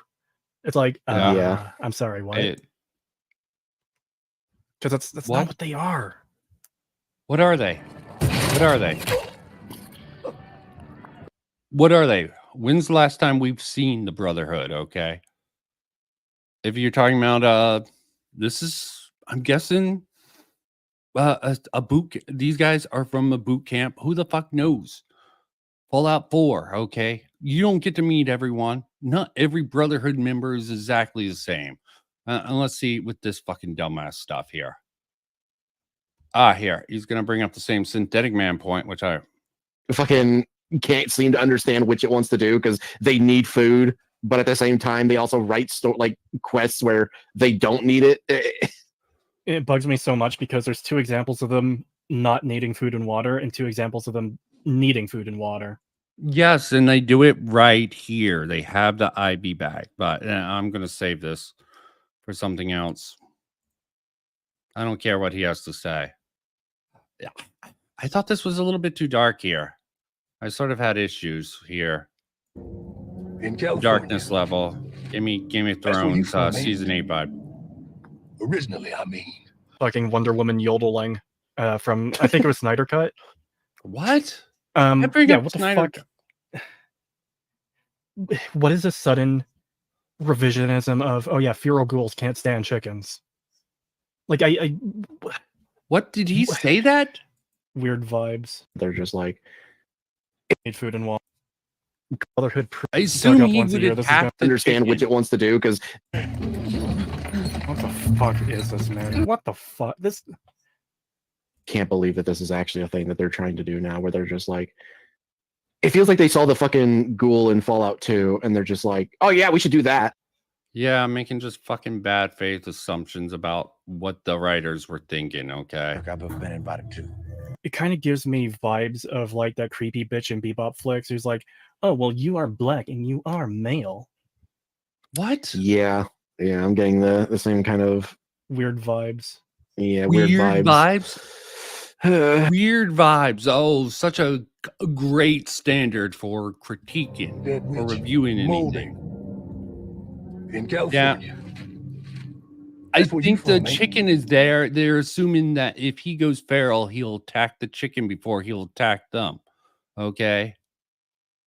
Brand new lore in this canon to the games show that feral ghouls will go for chickens first for some reason that nobody knows, I guess.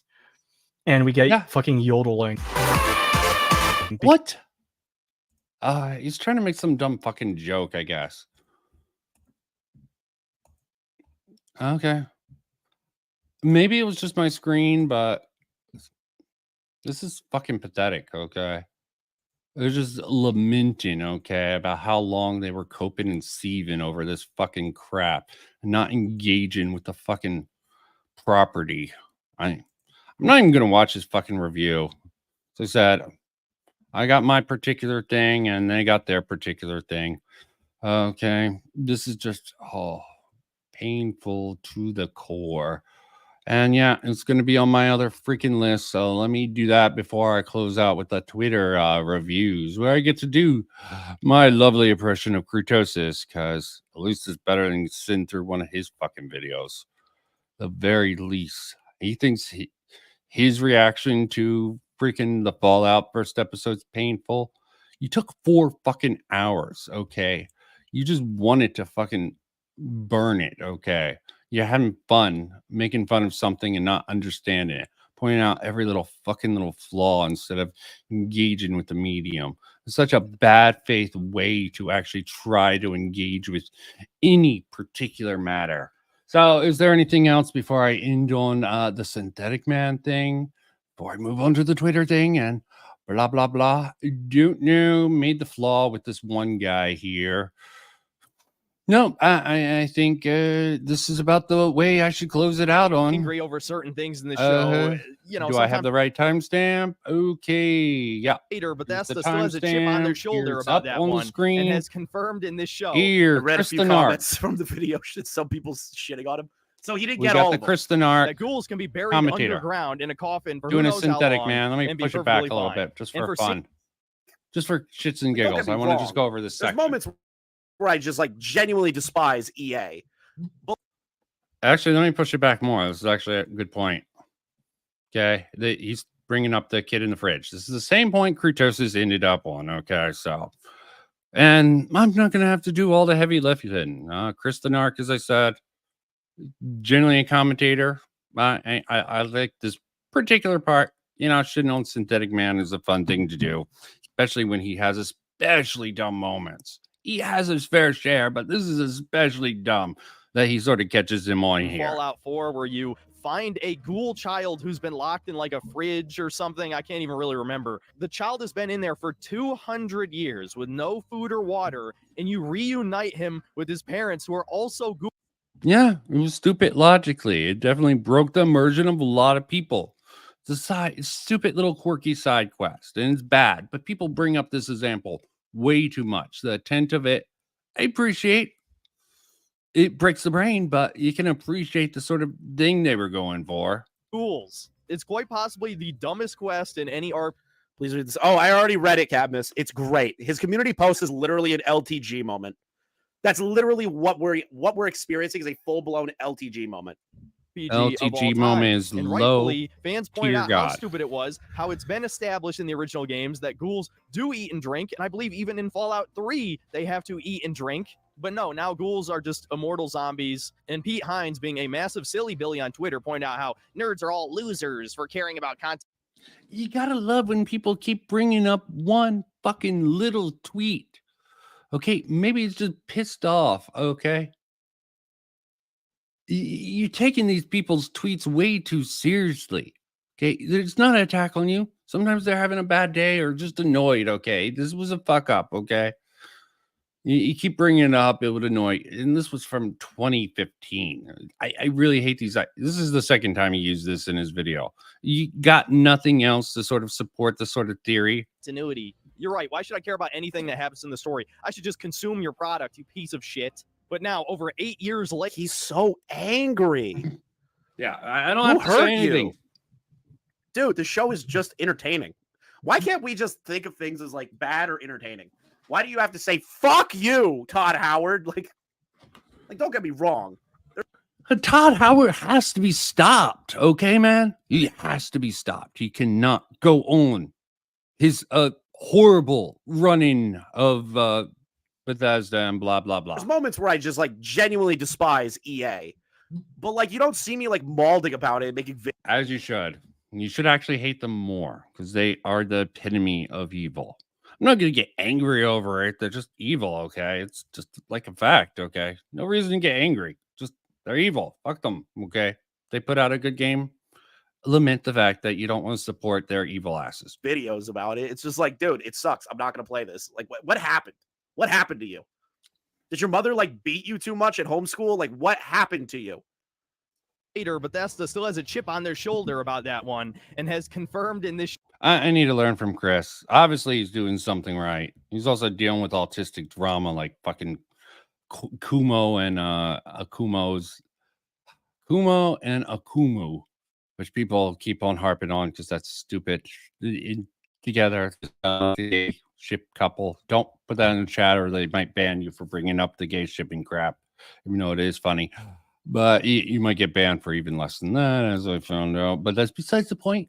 He's going through these artistic people in the commentary community. I couldn't do it, okay? I couldn't give a fuck about half the shit. But some of it is interesting.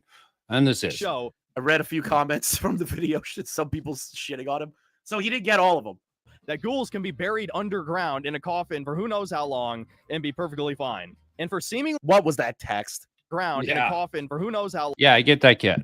Get that text, Chris. Okay, that's important.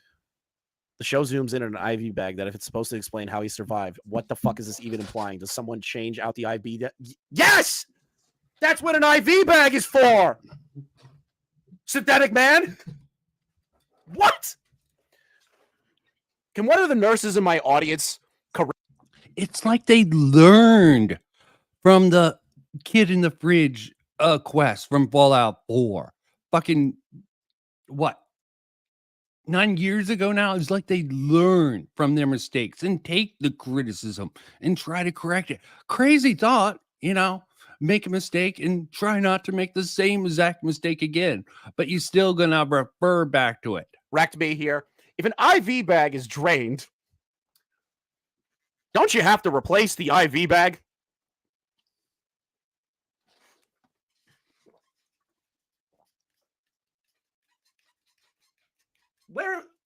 Don't you need to replace an IV bag every couple of days? Not even. I assume it's even faster than that. So, and it even says in there, he gets let out every couple of years out of the coffin. So,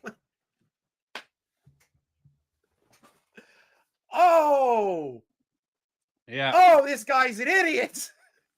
Yeah, hours, not days. That's great. I think he could shorten some Seemingly stuff no up. reason at all. Walton Goggins kills the 3 mercenaries. They weren't even no reason at all. Okay. The real reason is they insulted him when mentioned in California and then completely reasonably threatened to put him back in the ground when he's acted hostile. It's incredibly forced. So he says in the clip, unprovoked, he murdered them all, proceeds to explain why he murdered them all, and then said it was a forced confrontation. Brilliant. Love synthetic man logic. I love Synthetic Man's channel. It is content gold. Sort of like Have you not watched likewise, anything like that ever? Yeah, let in me the not say that. history of ever. He kills them. This show is fucking stupid. Okay, that was episode 1. It sucked Perfect dick. reaction. It ruined everything. Fallout's dead again. Honestly, Fallout's been dead to me since Fallout 4 released, and to even more fans after 76. So while yes, I did get kind of angry. Over... I don't believe you. I don't believe that you ham things up for the reviews. I don't believe you. I do believe he hams it up sometimes. Okay, not by much. Not by much. I think some of his more edgy humor he throws in. But slippery slope there, going down the roll. I don't believe you. Not. I do not believe that. I believe a little bit. I believe a little bit. Okay. Yeah, sometimes not I just much. act up a little bit in the reviews just for content. I don't believe you. That's a cope. That's a cope. Don't care that much. I'm just tired of propaganda being shoved in my face. I'm tired of propaganda. Yeah, the propaganda's the cope. Okay. That's all he has. It's more than anything. Where was the propaganda? Other than the girl that was pregnant shooting people. The propaganda is ghouls can survive without war. Yeah, that fucking breaks apart. Okay, where's the Oh, it's the couple, the mixed race couple, which who even knows if that fucking couple will fucking have issues with. And even his sort of statistic about, it's unrealistic that a white guy and a black woman, because statistically, real world statistics in a fictional game, he brought this up earlier. Synthetic Man had this weird chart. It's not realistic, but you find out at the end, there's a very good reason he divorced her. Okay, very good reason. So fuck off there. What's your stats have to do with that? Why is it woke? Oh, black guy. Oh, and then there's also the fucking Jewish. Let me not get into that fucking. Where's the propaganda? And yeah, I mean, this show's woke as fuck. It's diverse as hell. It's an obvious female empowerment story. That's really the most annoying thing of all. Lucy is an obvious Mary Sue. All of the men are. If you're still here, BMO, you said it earlier. She's such a Mary Sue, right? Such a Mary Sue. Okay.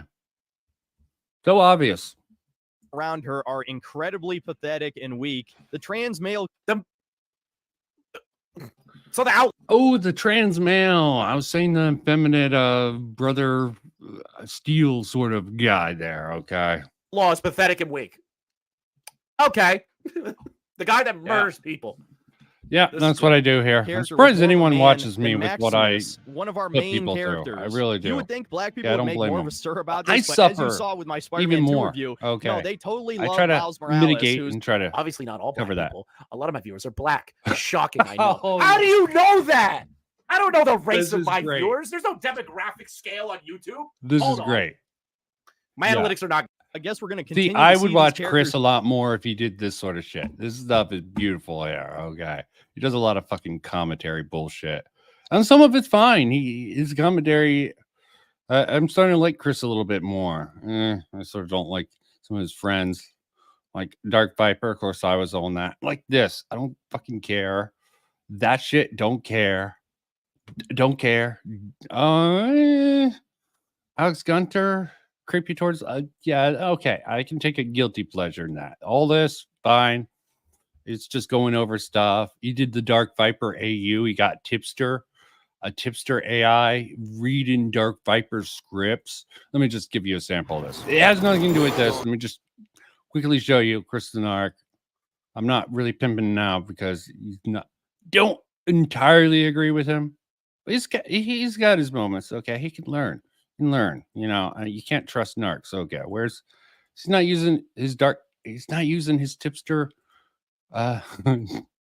dark Tipster AU. Okay, he's actually just racked into him. Fuck, Boring. Failure on my behalf. Sorry, folks. Nothing to see here. It's just interesting stuff. A lot of people are using the sort of AI edit that he used there. Okay, I think I'm going to finish out unless... Shit. No one came to argue with me. Always disappointed. It makes total sense that no one came to argue with me. I wouldn't want to argue with myself. I'm too good at it, okay? Well, not too good, but comparison to some particular people, better than some dumb shits. Okay. Here, this particular one is relating to a particular point. President of the government. Seems like someone's fighting over who's in charge of the NCR and Prime. Okay. That's dealing with a particular point of Enclave Emily saying, or someone saying some crap about the NCR just being that one chick. Already went over this sort of cope here. Already went over the sort of, there's no literal proof that Todd Howard hates New Vegas. There's a whole bunch of speculation. Someone's called it a conspiracy theory. I think I can get behind it. This sort of a nice little quote. This sort of Titus, the cowardly stupid person. When I find it funny that Indigo Gaming is saying Titus Software sort of fucked over Interplay back when they had Fallout. Enclave Emily, assuming I don't want to get my information, which is everyone's going off the information. Emil with his stupid little post. I'm assuming it's a troll. Okay. He's saying that was stupid, but I think he's trolling. Okay, some stupid tweets from Kurtosis. Okay, I might as well go over this. I'm sure I have my reviews in here. Genuine question. Is that how you do all your writing? Just random ideas slapped together without the slightest hint of implication or consequence? That would explain a lot. Hey, ever share something you wish you haven't? Then post a clarification no one reads, but you want to delete. You don't want to delete the original message because that's dumb and the internet's forever. But the post has over 4 million views, so you just sit back and say, well, fuck my life. Super fun. Just dealing with being a stupid. I don't know if he's trolling or if he's really that dumb of a boomer to think that he isn't going to get shit for this. I really hope the engagement and social validity you get from being an insufferable asshole is worth it for you, man. Hating someone else's creative work for no reason. Act like anyone. Grow up. I'm not acting like this because I hate his creative works. I'm acting like this because he's ruining a beloved franchise. He's free to create anything he wants. I won't give a shit as long as he isn't actively destroying something I love. I have a right to be fucking angry or something like that. Dude is deranged, a conspiracy brain motherfucker. He's doing love Emil's writing, hated, okay. He thinks he's doing good, and a lot of people agree with him. But we don't even fucking know, okay? Okay, more of this. Fallout lore has been retconned since Fallout 2. True, introducing a major all-powerful enemy faction from out of nowhere, including the shift from Fallout 1 classic post-apocalypse is more post-apocalypse in 2. Even the original writers didn't agree on the direction to take. Grea's great counter-argument. I'm starting to think the whole FO recon, the original, is just the new cope. Comes across as shorthand for stop complaining about the retcon. As if any previous retcon, regardless of how they're handled, is just a catch-all excuse for all the new ones. No, it's just saying, he's simply saying there was retcons originally. There is certain issues that have to be taken for creative. Yeah. Okay, explains the Brotherhood being heroes of the franchise now and on the East Coast. What? Realize this 5 minutes. Emil doesn't like making worlds. He butchers existing ones and creates monsters without thinking, like toy. They're literally making him into a villain.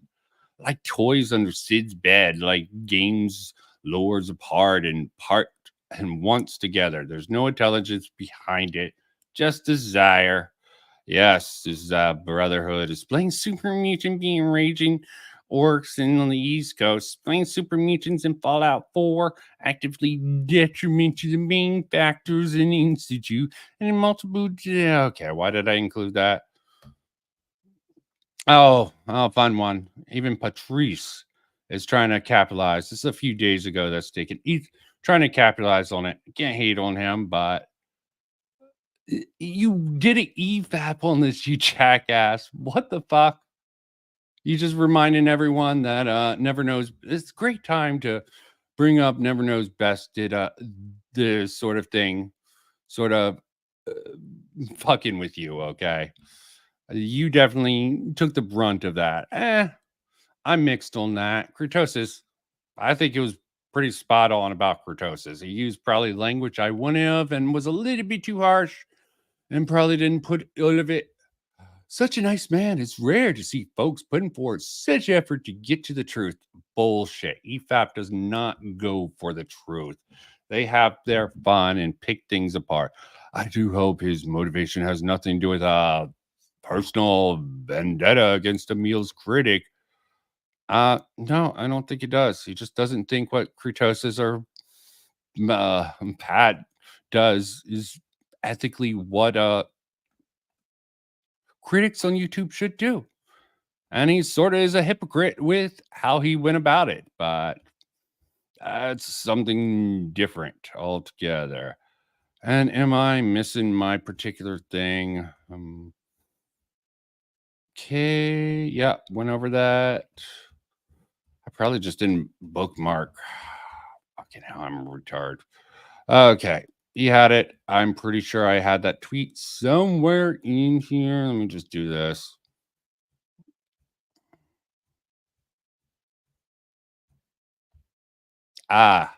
Here's the one. Yeah, didn't bookmark it. Dumbass. Okay.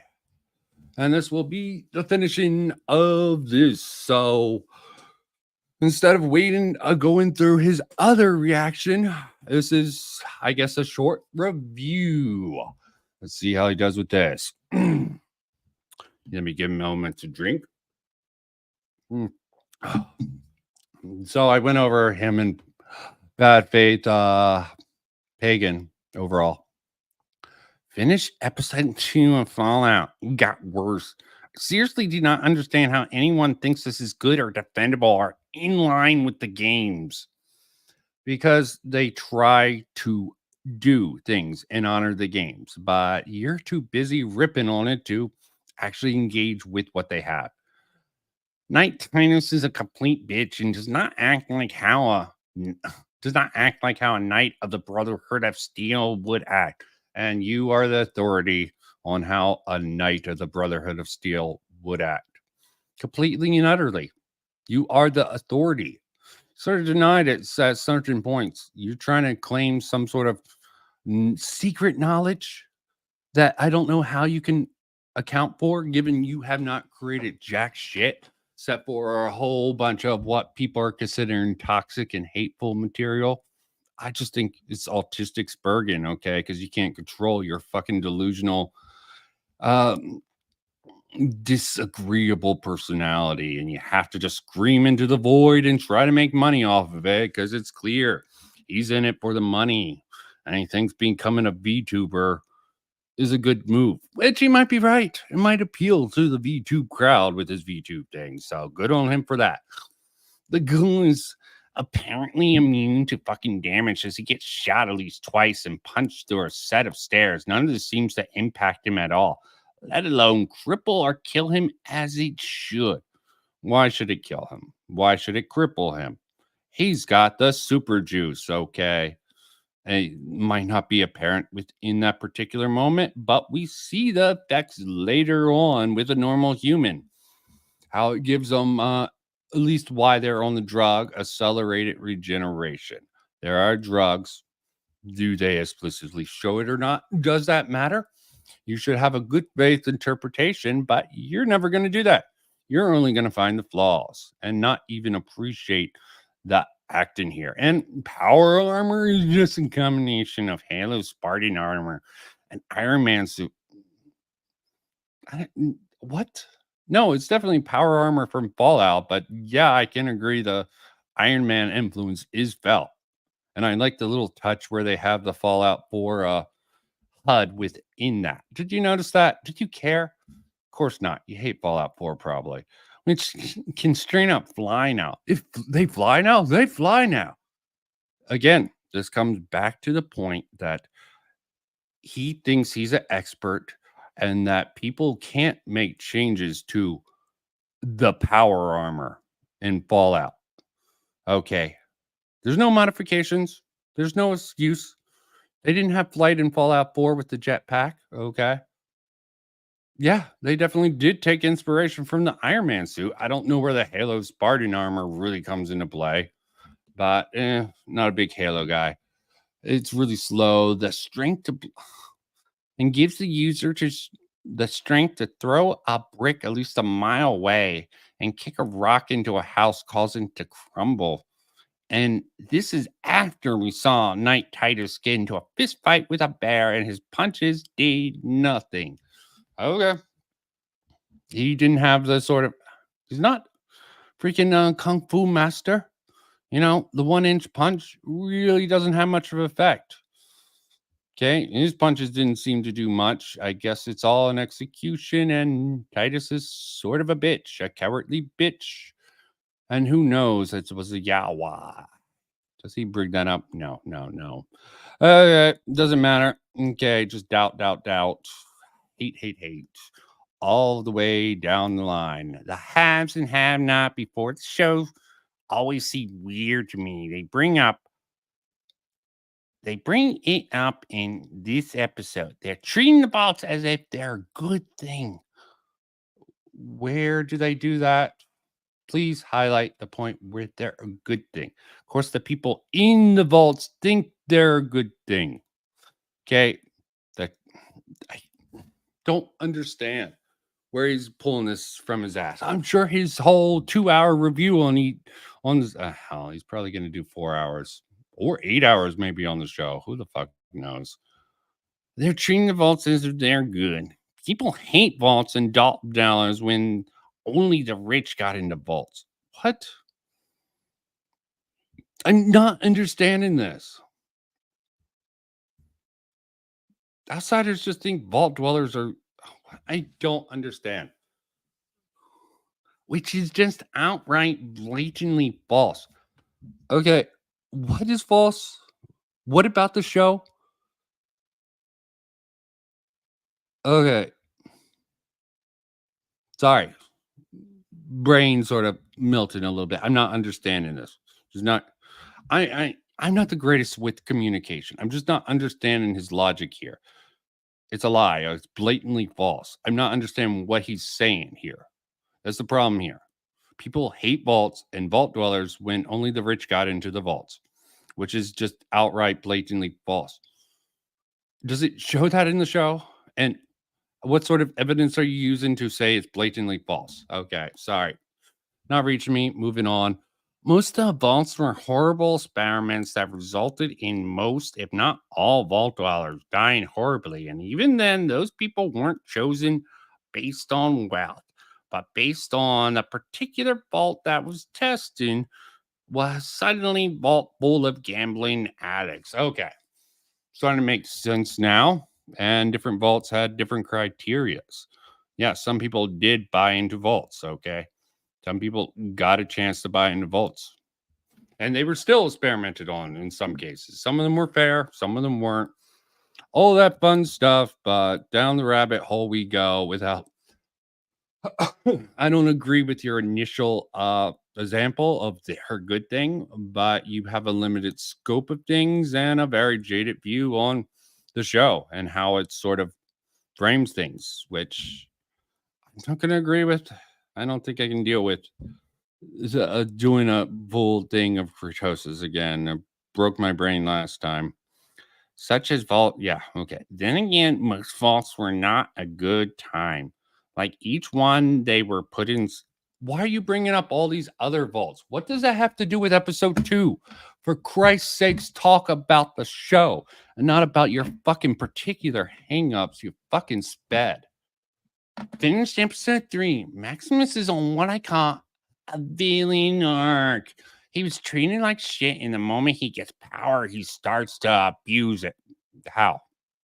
It totally seemed within line with his character that, yeah, he looked up to the knights, okay? He admired them. It was clearly shown in that.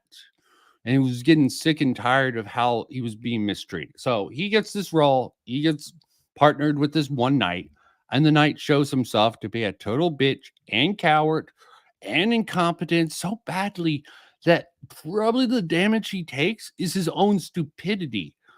Eternal damage seems to be the sort of reason he died. Fucking brain hemorrhages, being beaten around, okay? I guess the shock impact isn't the greatest on that particular suit and didn't stand up to that particular thing. Okay? I don't care about your fucking little head canon about what freaking people should be, okay? I wouldn't call it a villain arc. I just think it's more of a, dissolution arc and being like, okay, this guy's shitty knight. He explicitly say that. You're shitty knight. You don't deserve it, okay? I'm going to take over. I'm going to do a good job with this. And he fucks up also. Wouldn't call it a villain arc, but I can understand. Fair enough. I can understand why someone like Kurtosis would see it as a villain arc. He starts abusing it. With the dipshit who used to bully him? That's about... He tries to do good with the chicken, try to stop the one dude from stopping the chicken fucker, trying to beat up the chicken fucker. I think he was trying to do something good with that. He didn't. He just walked into it not knowing, okay, that he tried to help the girl. Wasn't that episode 3? For Christ's sakes. I genuinely hate this character because he consistently acts stupid. I'll agree with that. He's rather stupid, dim-witted. He really should have had the intelligence score of 2. Not idiot savant, but close enough. Not getting the sort of perk of the idiot savant. Or pathetic like an asshole. He also seems entirely inconsistent. Cite your source. I don't understand why you think he's inconsistent. Oh, yeah, maybe I'll explain it. Was he just the Brotherhood because he wanted the power armor, or does he actually care? Okay. Do I have to explain this to him? Or anyone watching at home this? Any more suffering? Do I literally have to explain this? He was saved. It was clear from the show. He was saved by a Brotherhood knight. He looked up to him. So he got transferred to, I guess, probably a KinderCare, educational thing. I don't know if it automatically enrolled him in the sort of boot camp where we find him in the beginning of the series, or if he opted into that later. I'm fine with either way, but he does try to become a knight.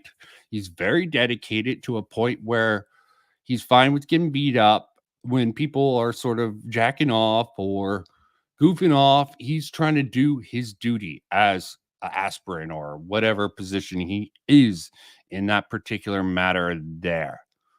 Okay. And yeah, he clearly cares and thinks that Knight Titus has let down. Titus.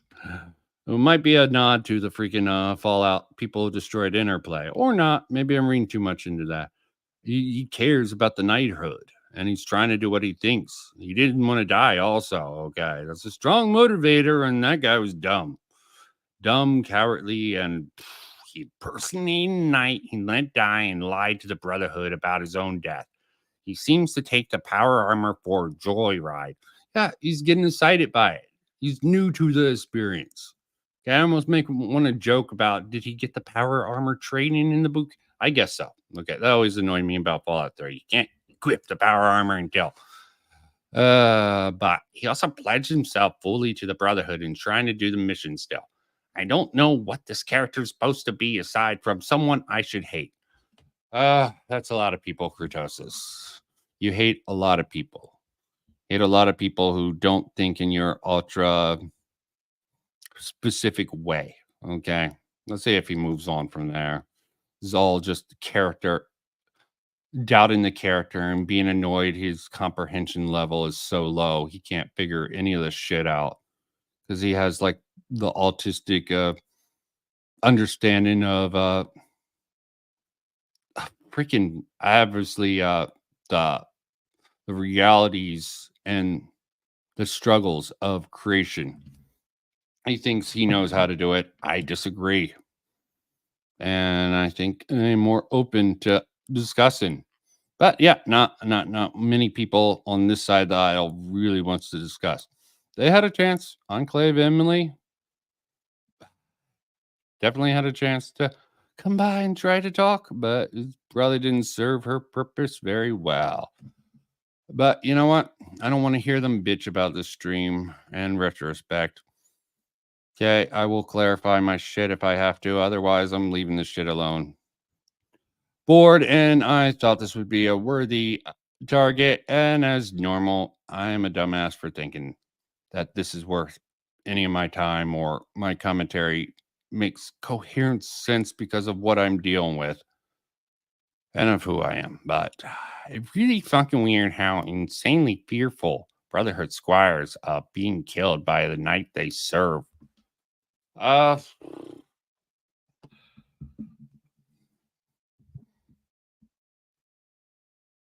am taking a moment to process that. I guess I can understand that perspective. Okay. The trial by fire. Okay. Also, how the fuck are they tracking the ghoul's radar trail in a world that's completely irradiated? It's like trying to find a drop of piss in an ocean of piss. Okay, maybe he's got a point there. Okay. My guess. Yeah, I don't fucking have a guess. I'm fine with it, okay. If you want to nitpick it to death, fine, okay. It's sort of funny when he's still trying to use the tracker, okay. I'm sure the radiation level probably would be slightly higher. It works. It just works. I'm pulling a Todd Howard. It just works. Do we really need a fucking bizarre lore that the Squire dude had a job as a shitter on a fly farm? What the fuck is this addition to the lore? Does he not understand character development, backstory, anything about this? It's something to understand. He's just a simple pig farmer, okay? A shit farmer, okay? It's both for comical appeal and for freaking understanding why simplistic the brain is. Why he's such a fucking dumbass, okay? Complete dumbass who thinks the way he does. Makes complete sense that he's just a hick from Hickville and Hickavamia. Why is Lucy playing with the sever head so nonchalantly at the start of the episode? She comes across as a wooded plank. Oh, got it. You got to put the wooded plank in there, in the checkbox. Shock, okay. Like, what the fuck is she went through a whole bunch of fucked up shit and she's like just in shock. And I see this as a moment like this is a really fucked up world. Oh, hello, head. This is my life now. What the fuck? That's the impression I get. Okay. A shock, okay. Is she consistently a plank of wood, or are you just going with that particular line because it's a call to something else? Also, did we really need such a absurd, blatant reference to the original Fallout? Our water chip is broken. Now we only have enough water to last us 2 months. Really? Fucking really? Yeah. Fan service, motherfucker. It's interesting, okay?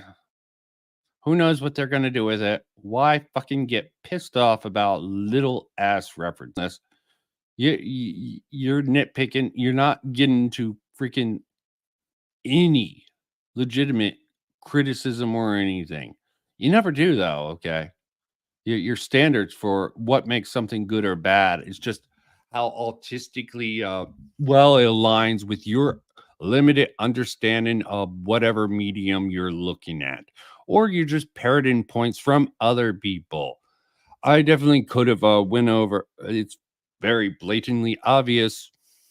He standed freaking Mr. Caption sort of no food chain theory for Fallout 3. Not something new. There's also a couple of other arguments that he didn't directly cite that he got from Seamus Young. So I just think he's just copying other people that he looks up to in the critical space, like as it was highlighted there, as, or who was the other one? Gary, maybe? As or Gary? These are not people you want to sort of emulate in the critical space. They do come up with points here and there, but overall, they're freaking thunderheads, okay? If they're getting something right, it's just completely by accident. But they do sort of sometimes get to the core of what a certain demographic. I'm not going to say they automatically sort of grift off of it. I will say that about Demion most times, okay? Legitimately think he's a dumbass who just parrots talking points. But as I believe he genuinely believes it. But do we really need an origins for the fucking Vault Boy? No, we didn't, but it's interesting. What the fuck? You nitpicking? You having issues that they're sort of giving back lore for the Vault Boy? This is just like antithetical to the logic because it's Bethesda creating this back lore. Okay, it's just about the person who's doing it, which is why he's taking issue with it. If Chris Avalone or one of the sort of interplay people wrote it, he would be all up on their sucking their dick, I think. It's all about credibility. The leaders in Vault 33 seems like they want to die. We can rehabilitate the Raiders. No, you can't. Kill them before they're done. Yeah, that is a crux of God. They're not even completely dumb about it, but they are very naive. They have Kurtosis doesn't understand ethics. I think that's legitimately what it is. He literally does not understand much of anything. That how they see them. I saw the sort of Vault dwellers as sort of like WASP, okay? White Anglo-Saxon Protestants, okay? They have a certain ethics, certain sense of honor, and a certain ethos among them, okay? They were picked to be breeding stock for the executives, okay? So they are going to be rather high spec and probably rather reflective, and their education systems probably very limited. Okay, they have a certain ethos, and this is why the brothers stand out. He seems to be only one of the few rebellious people. Okay, this is why he says that. Why also oh shit, I don't know her name. The pregnant woman who has this whole Kill Bill sort of vibe. It's the feel I get. The pregnant woman with the eye patch gives me Kill Bill vibes. Okay. No, you can't kill him and be done. See, his understanding of ethics is black and white. I don't even think it's black and white. It's like, well, there's black. He's not even considering. Okay. There are a few good bits I like. Thank you. For a midnight. But these are extremely small, and I'm desperately grasping for anything halfway decent at this point. So nice. Like, I like how Lucy's brother said, "You were right, overseer," to the two guys at the podium. Of course, you would find that sort of act of divide of, yeah, fuck off. Okay, I'm just gonna snidely. Of course, you would like that. As if sowing division between them. I hope they don't waste this. They probably will. Yeah, I don't think they waste it. I think they utilize it quite well. The rivalry between the two, sort of development of that. He probably won't think, oh, and they just put her in position. Just saw this coming. But they back it up. I like when the Squire dude was remorseful about beating up Maximum. I think he was dead. Thinking he was dead. As to like the Squire dudes. Of course, he was like the fucking Squire dude. Okay, I'm not going to speculate on why I think that is. Surviving the non-gopper creature. I genuinely thought he would die there. Maximum would let him die. And I think that's it. He didn't die. Maximum didn't let him die. He got a certain appreciation for him. And oh, yeah.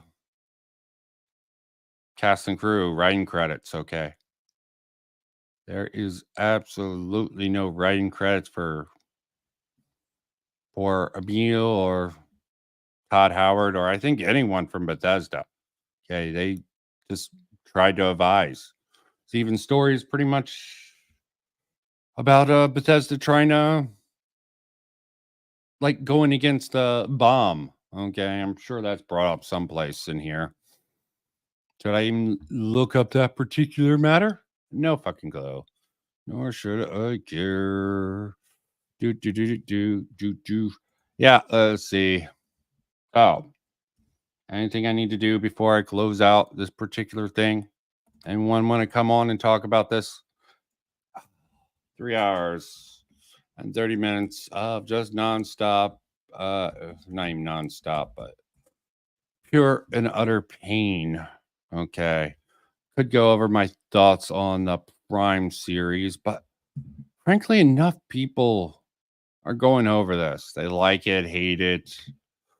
I don't really see the point in really dwelling too much on this. Everyone's talking about this. Everyone has their talking about the drama. I have my particular niche, and this is why I'm going with my particular thing.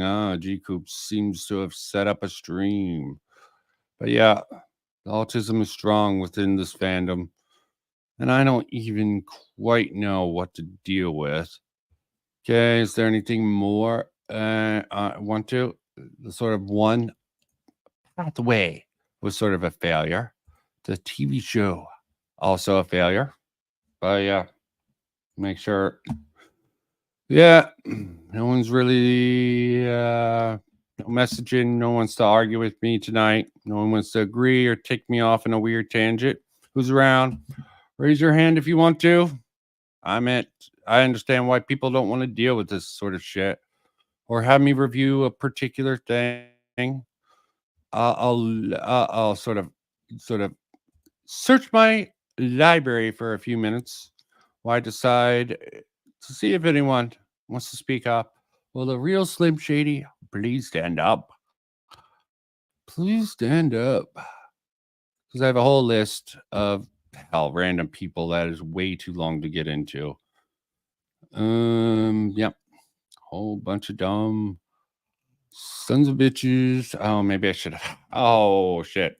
Yeah, let me check actually my real Twitter. Not that I doubt anyone's messaged me there. Yeah, I have like different Twitter accounts. Probably dumb, but use one for personal, one for yeah, here. Here's the one that no one is seeing but me. See if anything's interested on here. I just like to limit certain things, any messages, any or have I worn out my welcome? Because stupidity is strong with this. And I probably did not coherently make some of the sort of issues that I want. If there's any, wait up, StreamYards, yeah, not getting much. No challengers, and that would have been fun. That would have been fun, but you know what? No one likes fun anymore. No one likes discussions. They like to stay in their echo chamber. So I have to argue with videos of autistic people saying autistic things in general. And yeah, I can pop this up.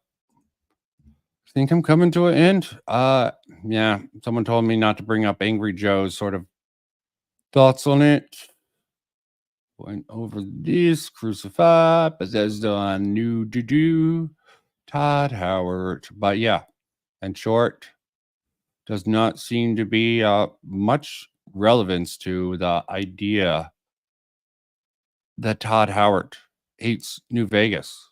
He's moved. If he had any irritation by it, just probably about people annoying him over and over again, but I'm sure he can cut the noise out. And yeah, Kristen Ark, interesting guy. Maybe an asshole in your perspective, but I sort of liked him. Okay, I should emulate him, and to a certain degree. Okay, Kurtosis, really autistic still. Hasn't changed much. He has another one of these. It's at least bringing this up. Is this popping up? Or is it something else? No, Enclave Emily is what's showing up because I'm bringing up the wrong thing on the wrong screen. And yeah, this sort of thing here. Her thoughts. I thought Fallout show. I mean, this is really stupid overall.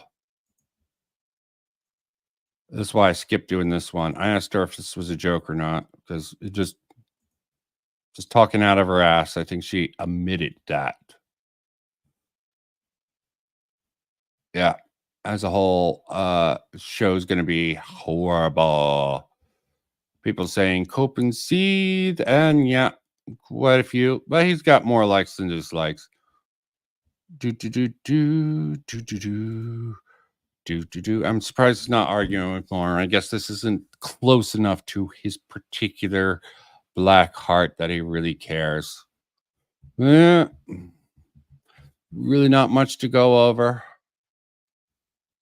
Again, a lot of people are talking about it. Critical Drinker thought it's a blast. Even argued with Mahler over this particular point on today's. Not that they really, Fallout of Civil War, Lucas Cast on the open bar today. This dumb guy, a couple of videos, just milking it. Of course, you do have the people who make their brand off of it. Don't know how much to trust with them. They get things wrong. Fallout London, I hope that goes well. That looks like an awesome project. That seems to have a lot of good ideas for it. Go look it up. I should have actually linked it. Maybe this is worth closing out. I think I went over almost everything on this. Except for, reaction 1. Not going to go over this. Just Fallout is far worse than I thought. This episode gets even worse. Sort of a trend for the show. Not a structural breakdown. That'll be coming later. Yeah. Him and just his friends. As I said, I went over it as well as I could. Like, let me use this as context for a particular thing. Like, I don't even care about his commentary. Someone said something about the turrets. You know who you are.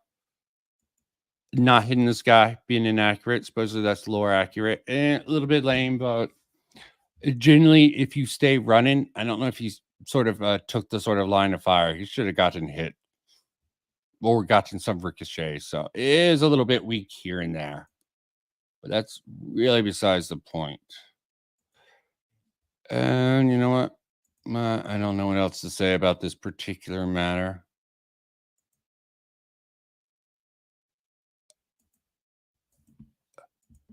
I'm probably going to do something with this. Don't know. Doing a review of it seemed rather boring. Yeah, I went over his review. I felt this came across well. He probably had a conniption about it. You know, destroying my Brotherhood of Knights. Probably found this woman problematic. The comedy element, her sudden shift. And yeah, this sort of fight scene between these two. I had some issues with it. It was a little clunky of a fight, but overall I liked it.